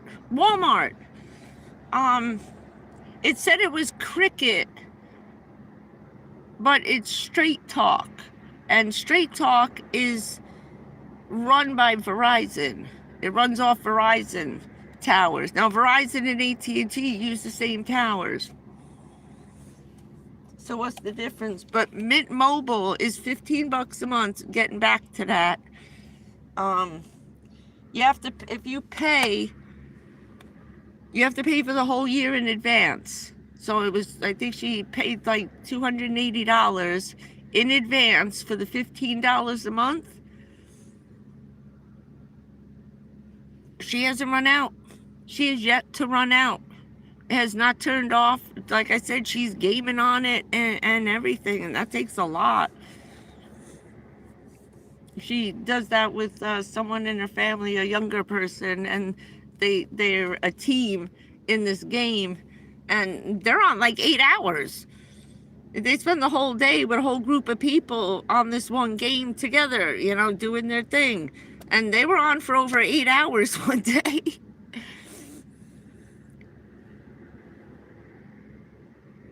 And she's had it for, this is her 3rd month. So she's trying that one, and I tried this one. And I said, damn, if I had the $300. Problem is that you need your own phone. Mint Mobile is good if you already have a cell phone. Once I ditch AT&T, I'm not going to be able to use this phone, because I guarantee you they're going to whack the SIM card or disable the phone like Metro did when Richard died. They disabled the whole phone, so I couldn't even keep the phone and go with another carrier.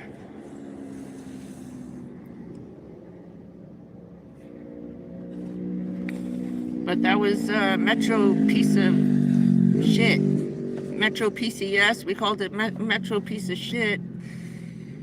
That stuff has horrible reception. Don't ever get Metro down here. They don't even have cell phone towers. They're just like creeping off everybody else's.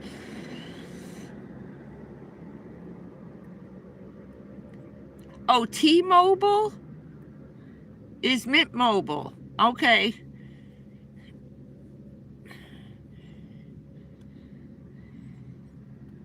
Yeah, Metro piece of crap, right?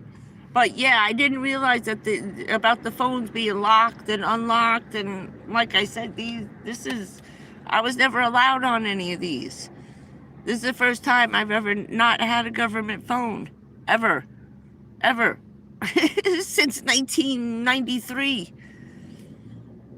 You know, I missed the whole thing. Once a year we get a new phone. Here you go. Okay, thank you. Give him the old one back and I get a new one.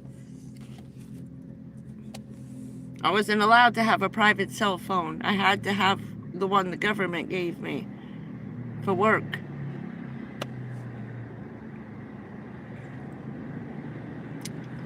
I couldn't believe how expensive they are when I finally went out and had to buy my own. But I really don't think I'm going to be able to use that phone. I guarantee you that it's locked just for AT&T, and I'll never be able to use it again, just like Metro did. That was a waste. That was an expensive phone we bought with Metro. And they just turned it off. You couldn't even charge it. You couldn't turn it on. It was completely disabled. And they did that 2 days before the first round of hurricanes came. In 21, at the end of the year, we had that big tropical storm, and they turned that phone off. And I sat there through a 5-day tropical storm with 180-mile-an-hour freaking wind with no phone, trapped in the house with the cat. Oh, there's too much personal information. Don't ever sell your phone.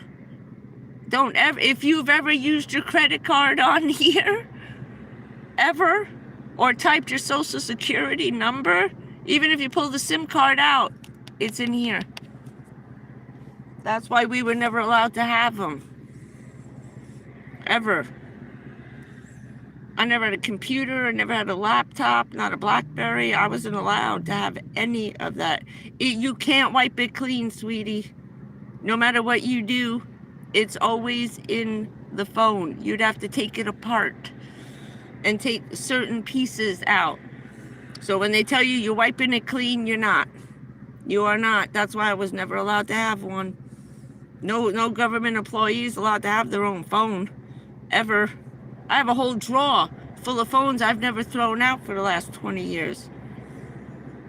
No, not even the factory reset doesn't do it. There are chips inside the phone, including there's a chip inside the phone that makes it impossible.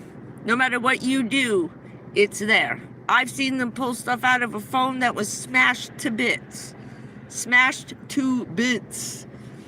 To bits. Why do you think what's-her-face dunked her freaking phone in a gallon of bleach?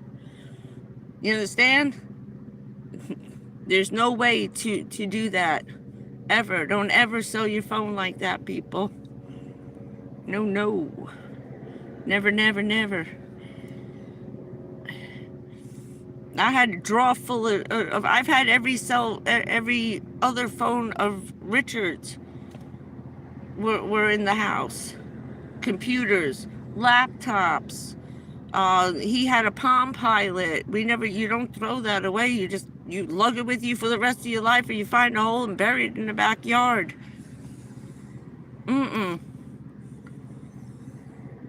I met a couple of hacker guys down here. My phone, my computer, laptop, my father's got taken over, and when I took it to him, he's like, honey, he said, you take this thing and you smash it, put it in a bag. I said, yeah.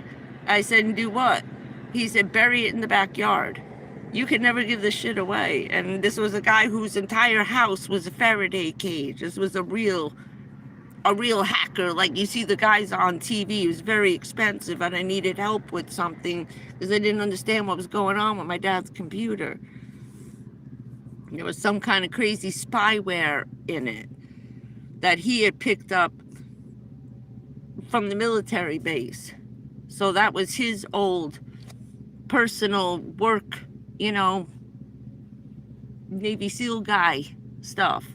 And I didn't realize it, and I'd found it in his closet when he died. And I was trying to get it working, and I was having trouble with it. And I took it to this guy. The guy freaked out. All of a sudden, he jumps up, and I see the screen comes up. I said, yeah, what is that?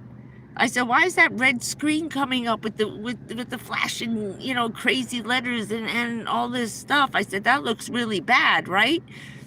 And he just looked at me, jumped up, hits an emergency switch. All the electricity went out. All these red lights came on. He took it, stuck it in this bag, wrapped it up, walked outside, left it by our car, came back in, and he said, don't you ever come back to my place again. Who the hell are you? And I said, wait, what? What? Just tell me what. Richard's over there yelling at the guy because he's cursing and screaming like a maniac. He said, you have no idea what you just brought into my place. Whose fucking laptop is that? I said, it was my dad. He worked for the military. You brought that in here? I said, what the hell? Get out! Get out!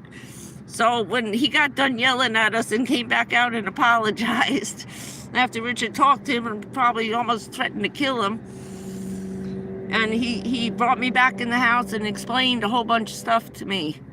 And I was like, oh, shit. I said, what do I do? I got cell phones in my dad's, and I don't know if they're for the Army. I don't know, because my dad just dropped dead one day, and he was still working. He's a general at the time. And, yeah, no, it doesn't matter if you put it in water. You can't wreck gold. There's like little gold, that stupid thing on your credit card? Those 4 little gold squares? You can't kill the gold. There's no way to disintegrate gold. And there's 4 little squares in those phones, in your laptops, in your stuff, that no matter what you do, it holds all the information forever. From the minute you turn it on, everything you've ever typed, written, said, videotaped is in those 4 little squares like your debit card. I said, oh my God. And it's not even like a chip. It's just those 4 little gold squares like on your card are in the phone. And in between 2 pieces, like, you know what I mean? You can't even find them because they're in between something, sandwiched and glued in between one piece. I said, geez. That guy scared the crap out of me. I never wanted anything in the house ever again, and I didn't. I left the house phone, and I did that. Regular, plain, old house line. And this is the first time I've ever had one of these in real life for myself, personally. Richard had one, and I just used his when I needed to make a phone call. Or went in person and did email.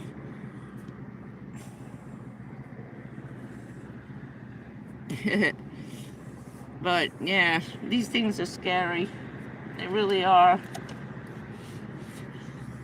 Every time you talk about, there, I was texting with a friend the other day, and everything I was telling her the next morning when I put on YouTube was 5 million video recommendations for what we were texting about. And it was very personal. I was like, look at this. That just happened yesterday morning. I was telling her about the cancer.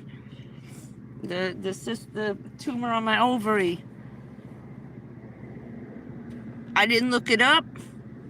I never watched anything on it. Got off the phone, texted her. The next morning, 95 videos about ovarian cancer came up all over my phone. Everywhere. In my email. Text messaging me. Everything on YouTube is just ovarian cancer now. For a week. I can't take it anymore. I keep hitting don't recommend, and it keeps coming up. Because it listened. But it's listening to my text messages. That was a text message. That wasn't an email. I had nothing on there about, I haven't told anybody except for her and one other person. And that was only in a text message. I hate these things.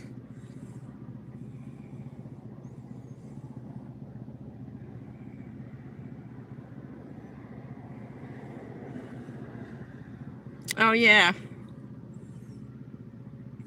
Oh, yeah. Yeah.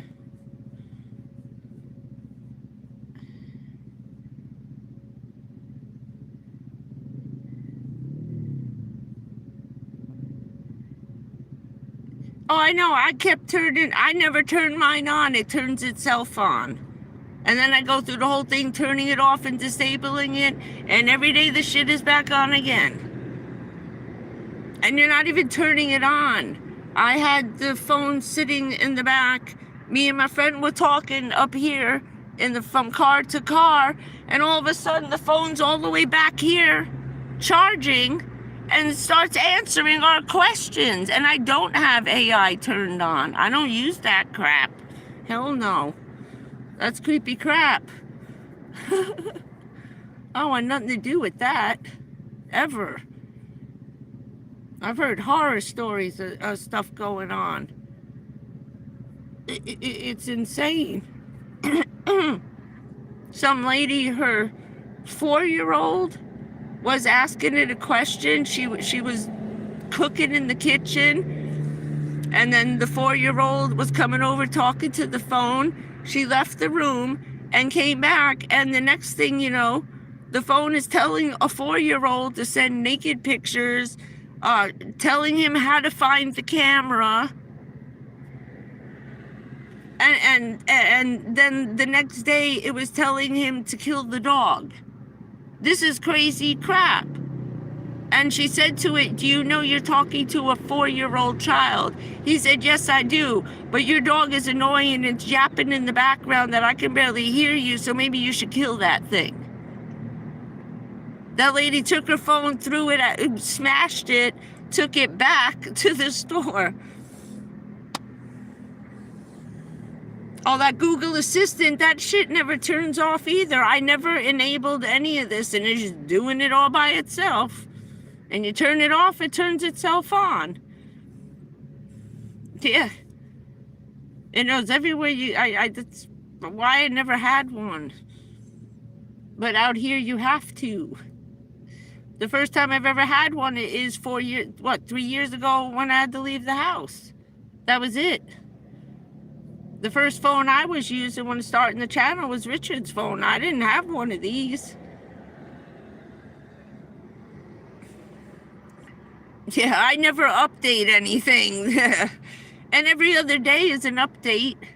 How many days a week can you, in a month, can you update Google Maps or the email? This is ridiculous.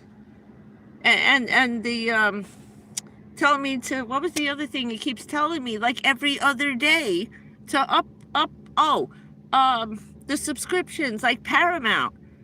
3 days a week is telling me to update. Every time I turned on Paramount, it said to update it. So I updated it, and the next day it said you gotta update it again. This is crap. So I canceled Paramount. I got rid of everything. Yeah, those are always off. I don't have the location on, nothing like that. I've never done anything with these phones. And I check that too. Making sure all of that is off. The microphone is off. The camera's off. I turn everything off if I'm not using it. Oh, that Alexa thing. Yeah, I hated that.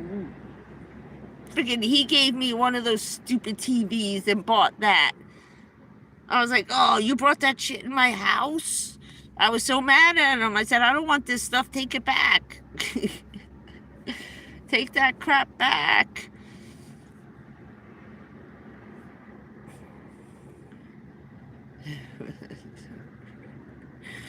Yeah. It is creepy. Very creepy.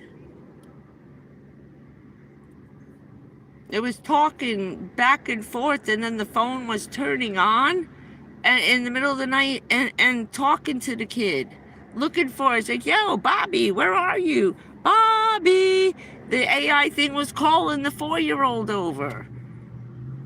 And she said, you know you're talking to a 4-year-old. And the AI, it was either Chat, Gork, or the Open AI, whatever. It was one of the 3 big ones. Not some knockoff. She was using the real ones. And she went and she called. She was all over the news and stuff. Like, what is going on? Telling a 4-year-old to kill the dog because he's too loud.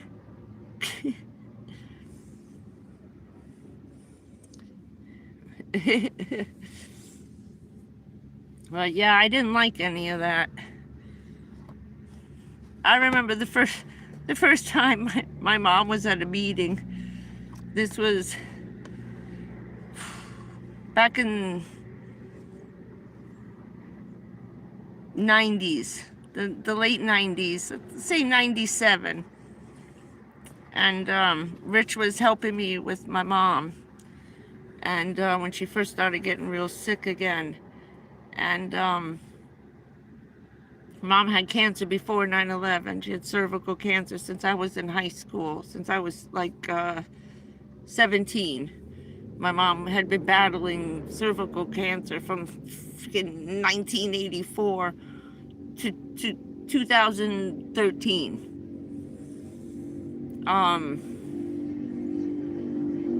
Where the hell was I going with that? Oh, so she came into the house. She came from a meeting. And she came up, and little tiny square pieces of cardboard, like that big, you know, little piece of cardboard, thick cardboard, and tape. And I said, what is this? And she hands me all these little pre-cut squares and the roll of tape. She went, I said, okay. She goes, follow me. I said, okay. So I'm walking over with the stuff she bought. Where'd she go? Right to my cable box. Right to the cable box. She put the tape on the square, stuck it over the remote control. It was back in the 90s, the late 90s, when we realized, that infrared not only sees, but it hears. Now, for years, my mother was an electronics person. My mother could build you a computer out of parts, out of a garage. She was one of those people. She could build you a TV out of scrap parts, out of the garbage. I should have paid more attention and should have made her teach me about that. My mother built a CB radio with something that's called a linear booster, which is a signal booster. We talked to my father from New Jersey on the Hudson River all the way to California. No one has ever jumped the Grand Canyon as far as that signal that wasn't ham radio. Even ham radio had a hard time getting over the Grand Canyon because I don't know what it is out there that blocks the signal, probably all the Air Force bases, but whatever it was, we talked to my father all the way from New Jersey for a week, every day, all day long, till he reached the California, he just pulled out of Vegas and was headed towards the California border when we finally lost him. The next day, about 300 men showed up at the electronics store that she was working at with fistfuls of cash and their signal boosters, and begged her to build them what she built my father. She was actually building it for my father for his unit to take with him, because they were having horrible times reaching, and you got to climb 3,000 feet to get to the top of the mountain to have somebody come and pick you up in a helicopter, okay? So she was building stuff like them to help his guys, his unit, and trying to make it smaller and stuff like that, so that it would be mobile for them to take with them, so each one of the special forces guys could talk to the other groups and they could stay in communication. So she was shrinking them down into a walkie-talkie, small CB radio size, instead of something that was this big, okay? Like a giant cardboard box. That's how big these things, and they were hot as hell and you couldn't touch them. Her grandfather, the Air Force guy, taught her how to do that. So she made a lot of money over the years doing stuff on the side for people. But I definitely should have paid attention. I was stupid. I didn't want to learn it. Who knew what was going to happen? But yeah, when she came up and covered up my, when I tell you, the cable box. Now, they had told us for years when they first put those in our offices that they could see, but they couldn't hear. And I said to the guy, I said, how can the infrared not hear? He said, because it can only see. It's one light telling another light what to do. And I took the remote control. I said, I want you to listen to something. I held the remote control up to his ear and pressed all the buttons. I said, did you hear all those different noises? And he just looked at me. I said, I told you. You're telling us it can only see? It's not seeing the light. It's hearing that noise. That's like a dog whistle that you and I can't hear. Hold any remote control up to your ear and press the buttons, and you hear each button makes a different noise.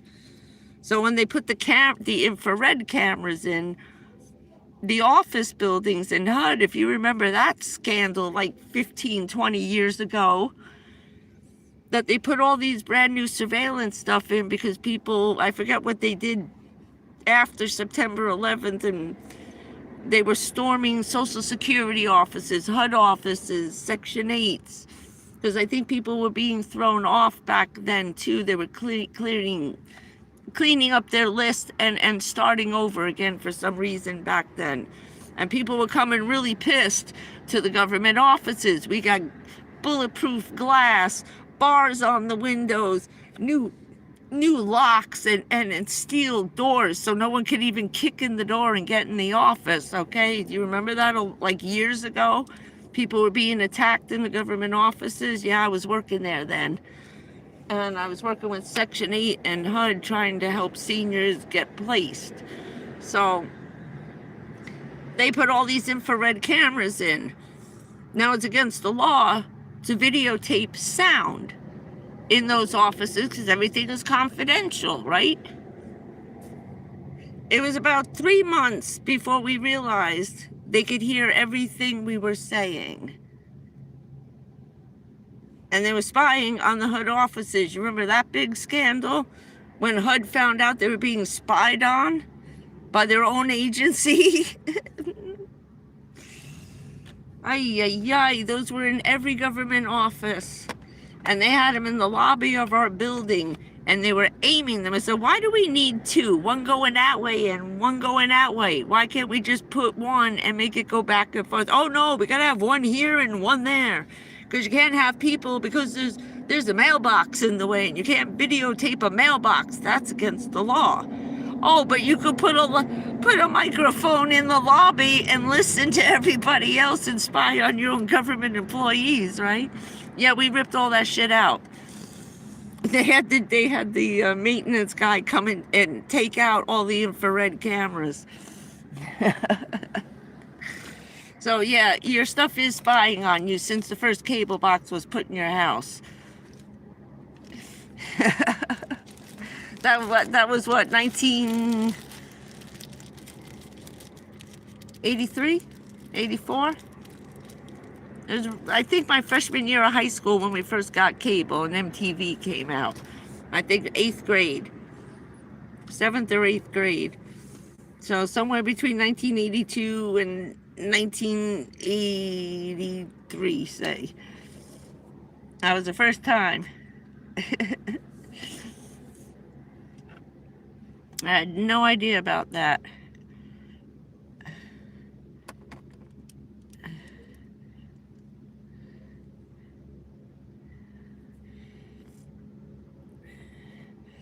Yeah, all that jet fuel that rains down. They're worried about all the animals here, right? And the ecological systems, and you can't do this and you can't do that, and save the whales and the turtles and the manatees because we can't go swimming and boating. But it's okay to shoot rockets off every 5 minutes over there with that new rocket fuel. That stuff stinks. And it just comes down and rains down over the whole town and is killing everything.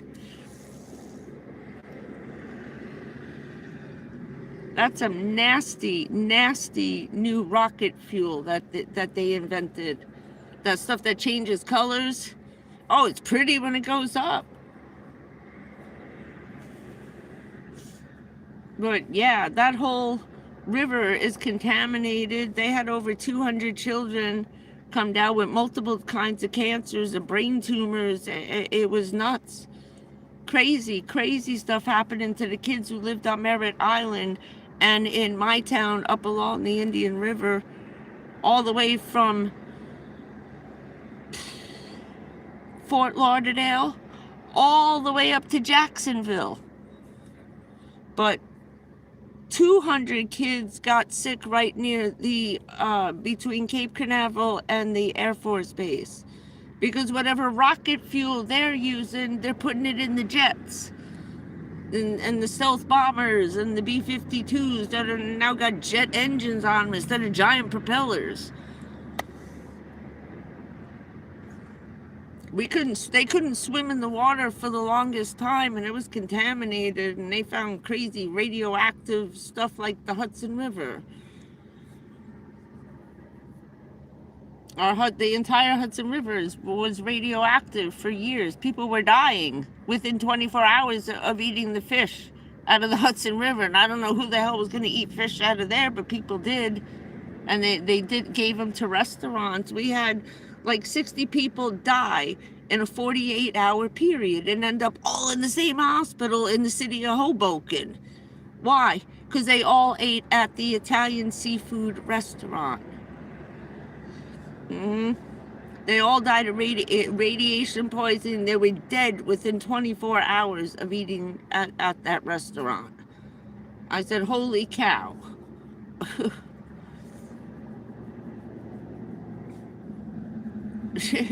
Oh, they don't care anymore. They don't care.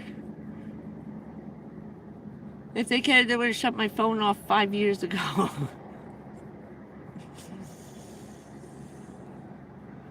But it's nothing that they don't say. You know, it's not like we don't know rocket and jet fuel it will cause cancer. All gasoline causes cancer. All of it. Smelling it, touching it. All the guys who work on all those jets and airplanes, even the guys who just work on the motors. You know who the doctors I go to? The lung doctor.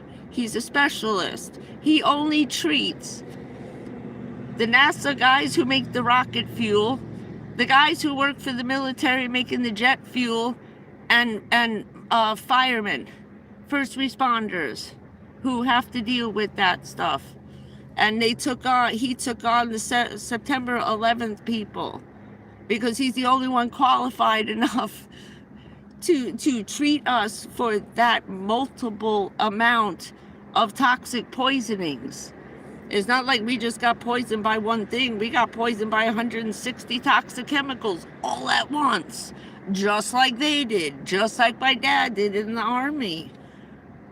It's insane. You can't even be treated by a regular cancer doctor because they don't know what to do.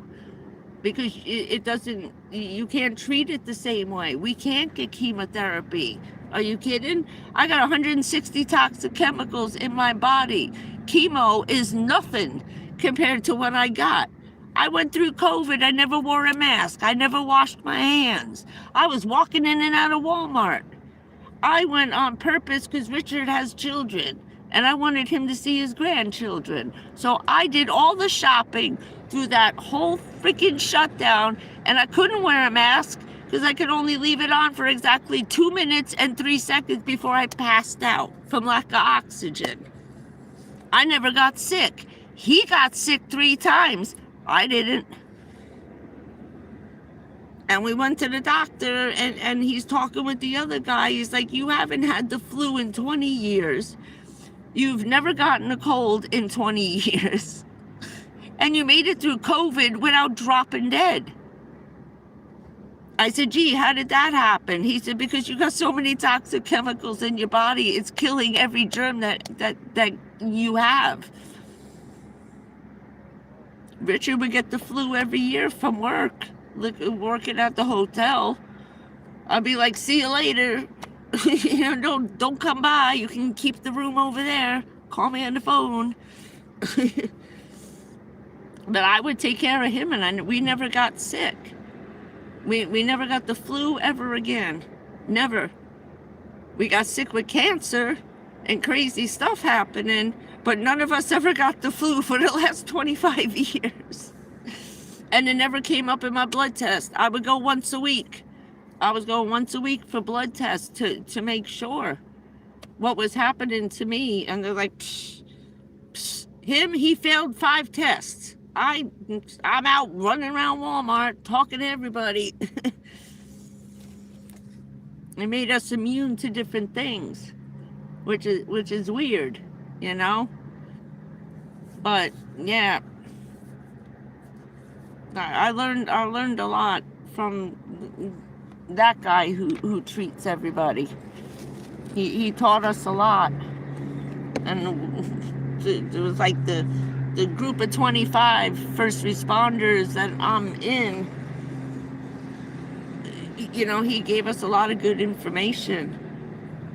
And we realized why we were having such bad luck. And you know, nobody knew what to do. Because you can't see a regular doctor. And it wasn't until I went to Gainesville and I met with the #1 cancer specialist in New Jersey. He came to see me at another doctor's appointment because he was friends with one of my other doctors who's got like 15 doctorates. This guy's crazy. So he brought him. I saw him, and then I met with the head guys up in Gainesville at the Rare Cancer Center. It's the #1 in the United States. And then a lady who runs LabCorp, who runs the whole facility, who actually invents the DNA testing.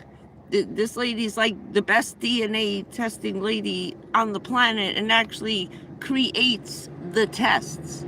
She's invented DNA testing. That's even getting better. Forget it. This lady's like, no one can save you guys. We don't have anything strong enough to combat what happened to you guys. And finally explained that no one could treat us except someone who works with toxic poisoning, would be military doctors. So this guy was nice enough to take on the 25 of us, 15 from New York, and the other 10 are from Daytona, Jacksonville, and Cocoa Beach, firemen who came. And they were there within 3 hours. Those guys jumped on a plane and flew to New Jersey and landed. And they're like, oh well.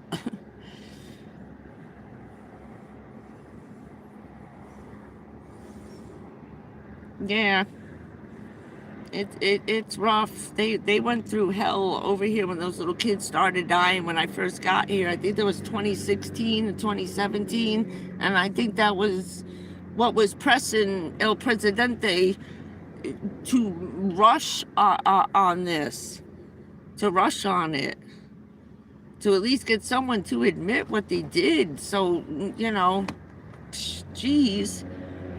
And they're like, how come you're not dead yet?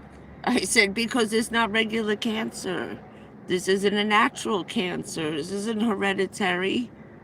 You know, we didn't get any of this because it got passed down to us.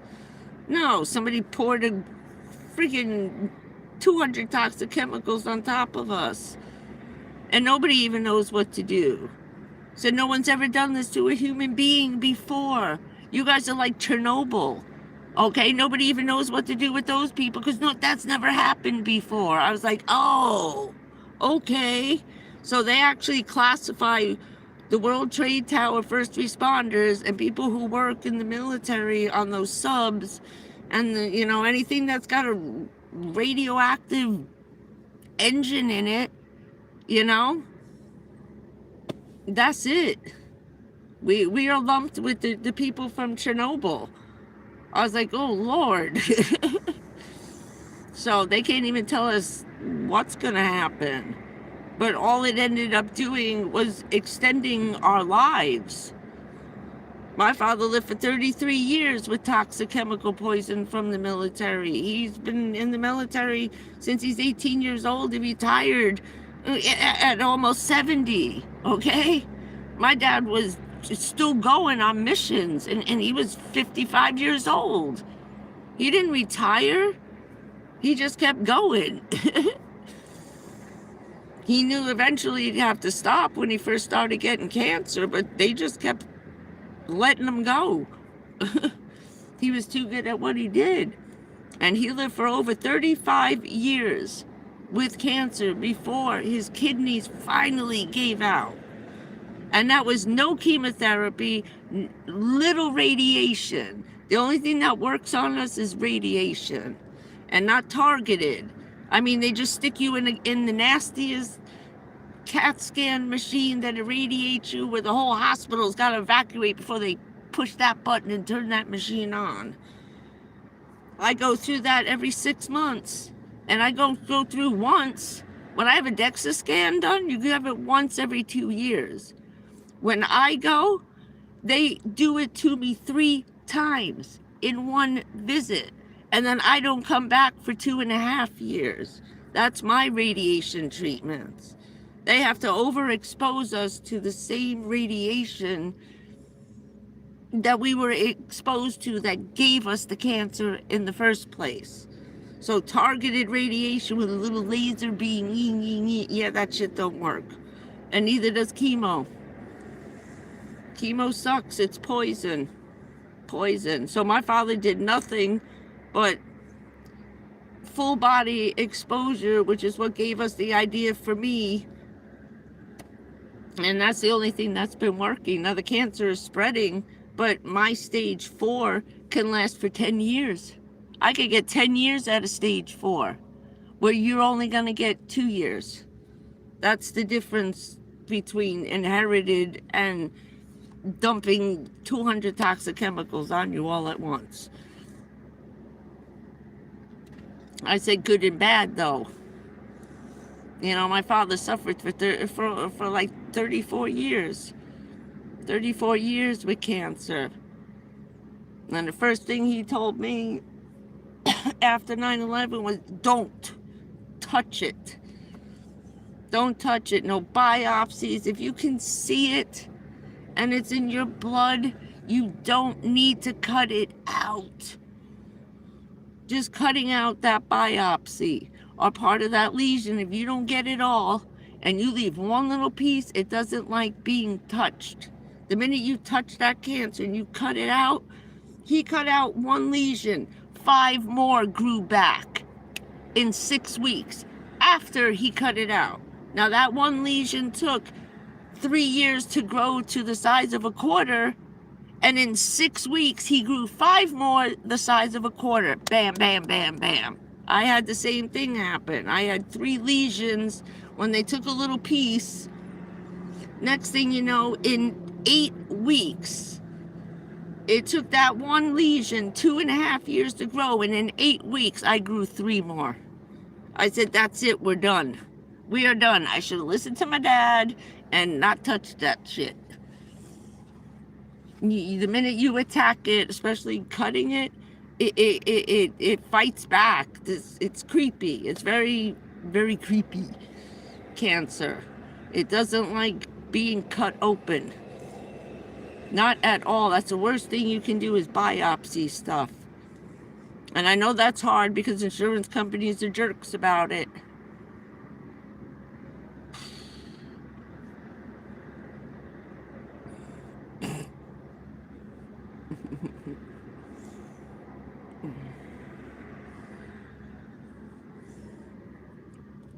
No. There ain't no miracle cures. There isn't any. And by my family being in the military and all and hospitals, my grandpa, my great-grandpa,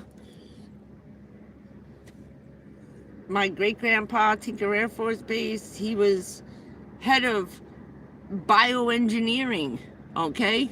Dr. Fauci was my great-grandpa's intern.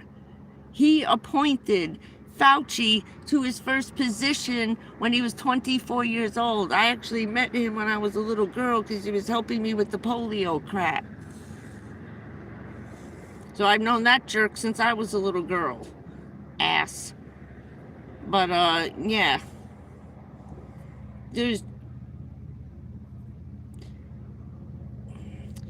They play on your sympathy because they know you're desperate, and the more desperate they are, the more crap they can talk you into doing. And then that's all I could say. Both my parents, my mother finally stopped operating, but she had to because it's cervical cancer.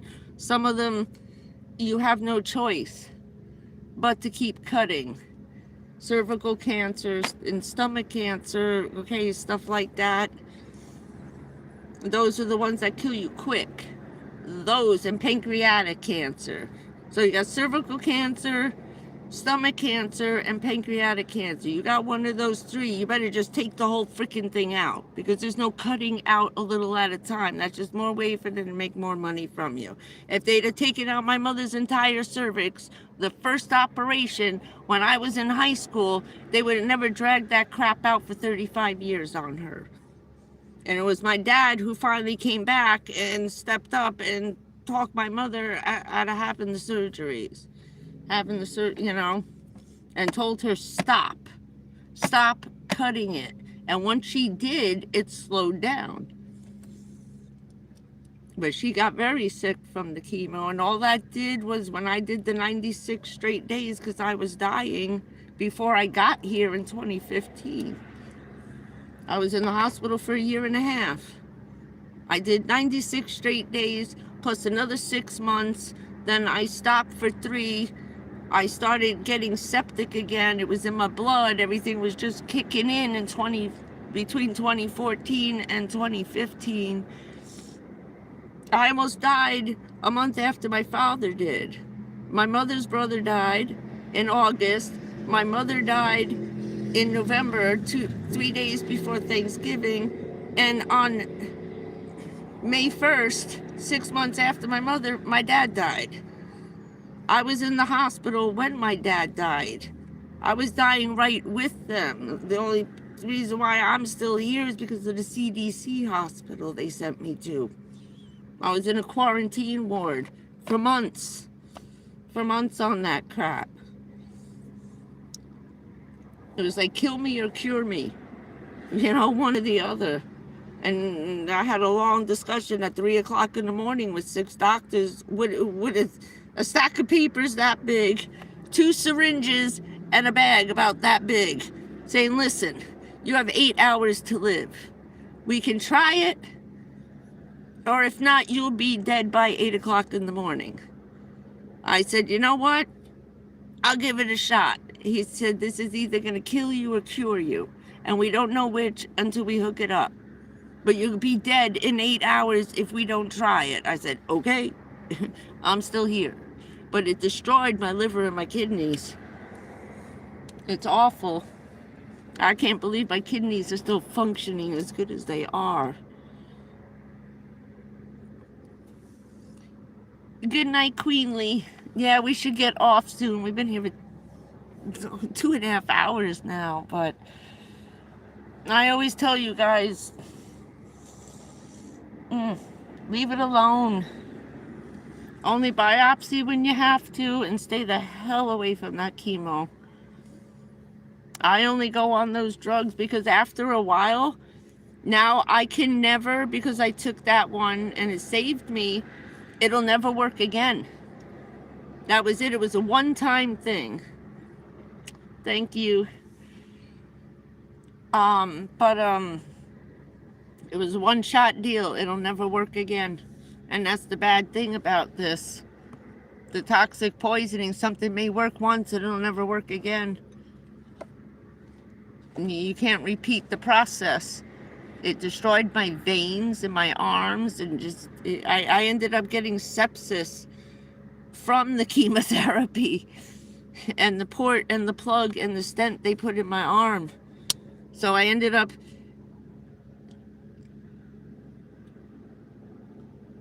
stopping the cancer in the blood for a while, and ended up giving myself sepsis from the plastic ports in my arm. It was a rough year. I ended up missing my father's funeral because I was in the hospital. And I smack myself in the head every day. I wake up like, you dumbass. I saved myself because of, friends and family. And I said, what did I do? What did I do? I was out of here all nice. I was going to pass out and fall asleep and not feel a thing. And I felt bad, and I signed those papers. What a dummy. But again, they were lying. They were even lying to me then about what was going on. It wasn't until after I woke up and the shit actually worked that they used me as a guinea pig and explained what was happening. So they don't always tell you the truth, even when they are trying to save your life, because, they need a few guinea pigs every once in a while to try something out. So, I don't know. But I don't know. I'm still trying to figure out what my ovary has to do with shutting down my entire stomach and my digestive system. I still can't figure that out, how it's even doing that. I really don't understand why it's shutting down my whole body in places that it has nothing to do with. Who would even think of that? I didn't. I had no idea it could do that. Shocked the crap out of me when this guy explained to me a couple of days ago why this is all happening. And why didn't anybody say anything? I said, because they're waiting for somebody else to say it. But yeah, I had absolutely no idea. And just because you think it's lung cancer or breast cancer, this stuff it's just creepy, and it's got a mind of its own and its own agenda. Its own agenda. But that's what's been going on. So now we know we can live stream. We'll do that. We'll do this again. I needed a little break in the last 2 weeks to deal with the world falling apart again. And I'm trying to get used to it. Yeah. I still have 3 more places the cancer hasn't spread to yet, so Oh, I touched it. Oh, that's way too bright. That's better. Too bright. But, alright, I'll be back in a couple of days. I just want to tell you where I was, what's going on, and where I've been, and why I wasn't on. Between the car and the doctor, I'm not answering the phone anymore. When I saw his thing come up on the caller ID at 5 o'clock in the afternoon, I said, oh boy, this is not going to be good. I know when he calls me after 5 o'clock from home, these are not good phone calls. But I'm glad he found the guy, and at least I understand what's happening. You know, it's happened with my mom, so obviously, you know, the cancer spread to her ovaries, and, you know, it's the only reason why it's happening. It's the only thing that can cause this succession of 8 different things that are now happening and shutting everything down. That, at least I know why. I'm not happy that I'm where she was 18 to 24 months before she died, where she could no longer eat. I only eat once a day, maybe twice. I can't get the food in, and what doesn't go out comes back up. So once the stomach stops digesting, and then it won't let it pass out of the body, it brings it right back up. It just stops digesting the food. And when I wake up in the morning, the last 3 days I've been waking up getting rid of my dinner from the night before. But at least we know. And I was freaking out thinking my stomach cancer was coming back, but it wasn't the same as it was the first time. So at least it eased my mind that that's not what it was, because vomiting blood enough to fill up this tumbler is a little scary. So I'm just grateful that's not what it is, because that's horrific. That's horrific. And I never want to go through that again, ever. I lived like that for 6 months. It was insane. Especially when it happens at work and you're at your desk and it's all over the office. You just 2 cups of blood come flying out of your mouth and go everywhere, all over the office, my desk, the computer. That was not a fun time, I'll tell you that. We had to replace the rug in my office 3 times because that happened, because blood don't come out. And not mixed with your stomach stuff and acid in there. Forget about it. I kept apologizing to the boss. He said, well, we were just going to put a paint tarp down when you come to work in the morning. We were making jokes about it and stuff, but yeah. That was not fun. But I'm just grateful I don't have to go through that again. You know, I don't care what other kind of cancer I get. I don't want to go through that. That was, nah. You think as a woman you'd be used to that kind of thing, but not when it's coming out of your mouth 3 cups at a time. Not just a little, I mean just a tumbler this big. This big. You're coughing up 32 ounces. You know, I don't want to do that again. I really don't. This place closed? Oh no, they're still open. It's everybody went home early. I don't even know what time it is. Only screaming in the parking lot. I'm one of the only people. Oh, it's only 11. All right, they're closing. I gotta close up shop. Everybody's leaving. Oh, God. Yeah, guinea pigs. Yeah, I know. I stopped being one of those long time ago.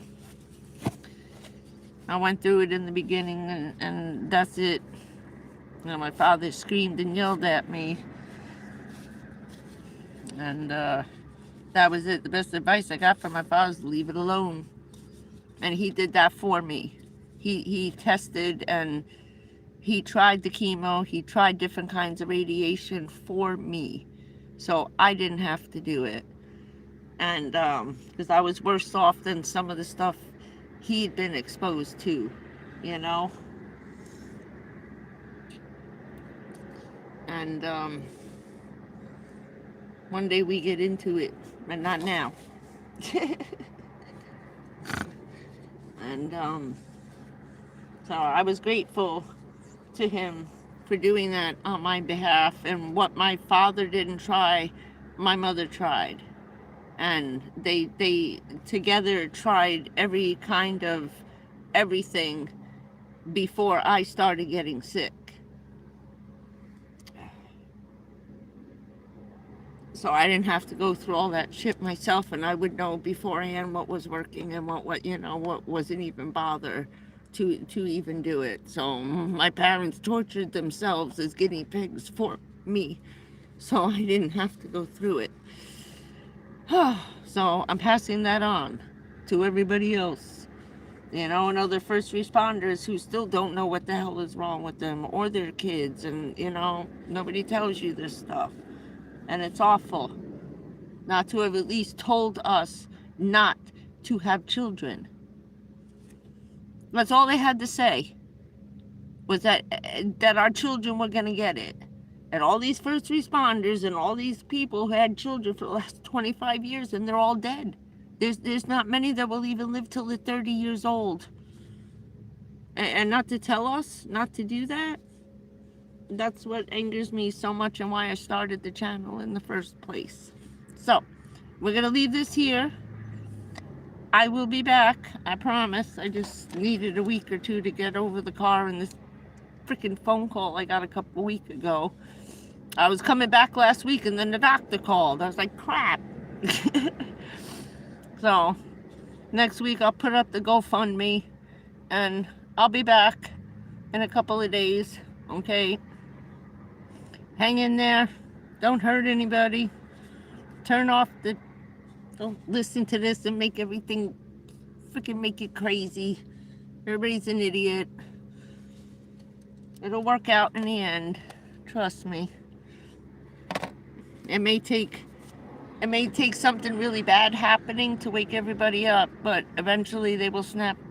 They'll snap too. It's gonna take another 9/11 before people wake the hell up and get their ass in gear and realize what's important one more time. It's been too long, and that's sad to say, but it is gonna happen again, at least one more time.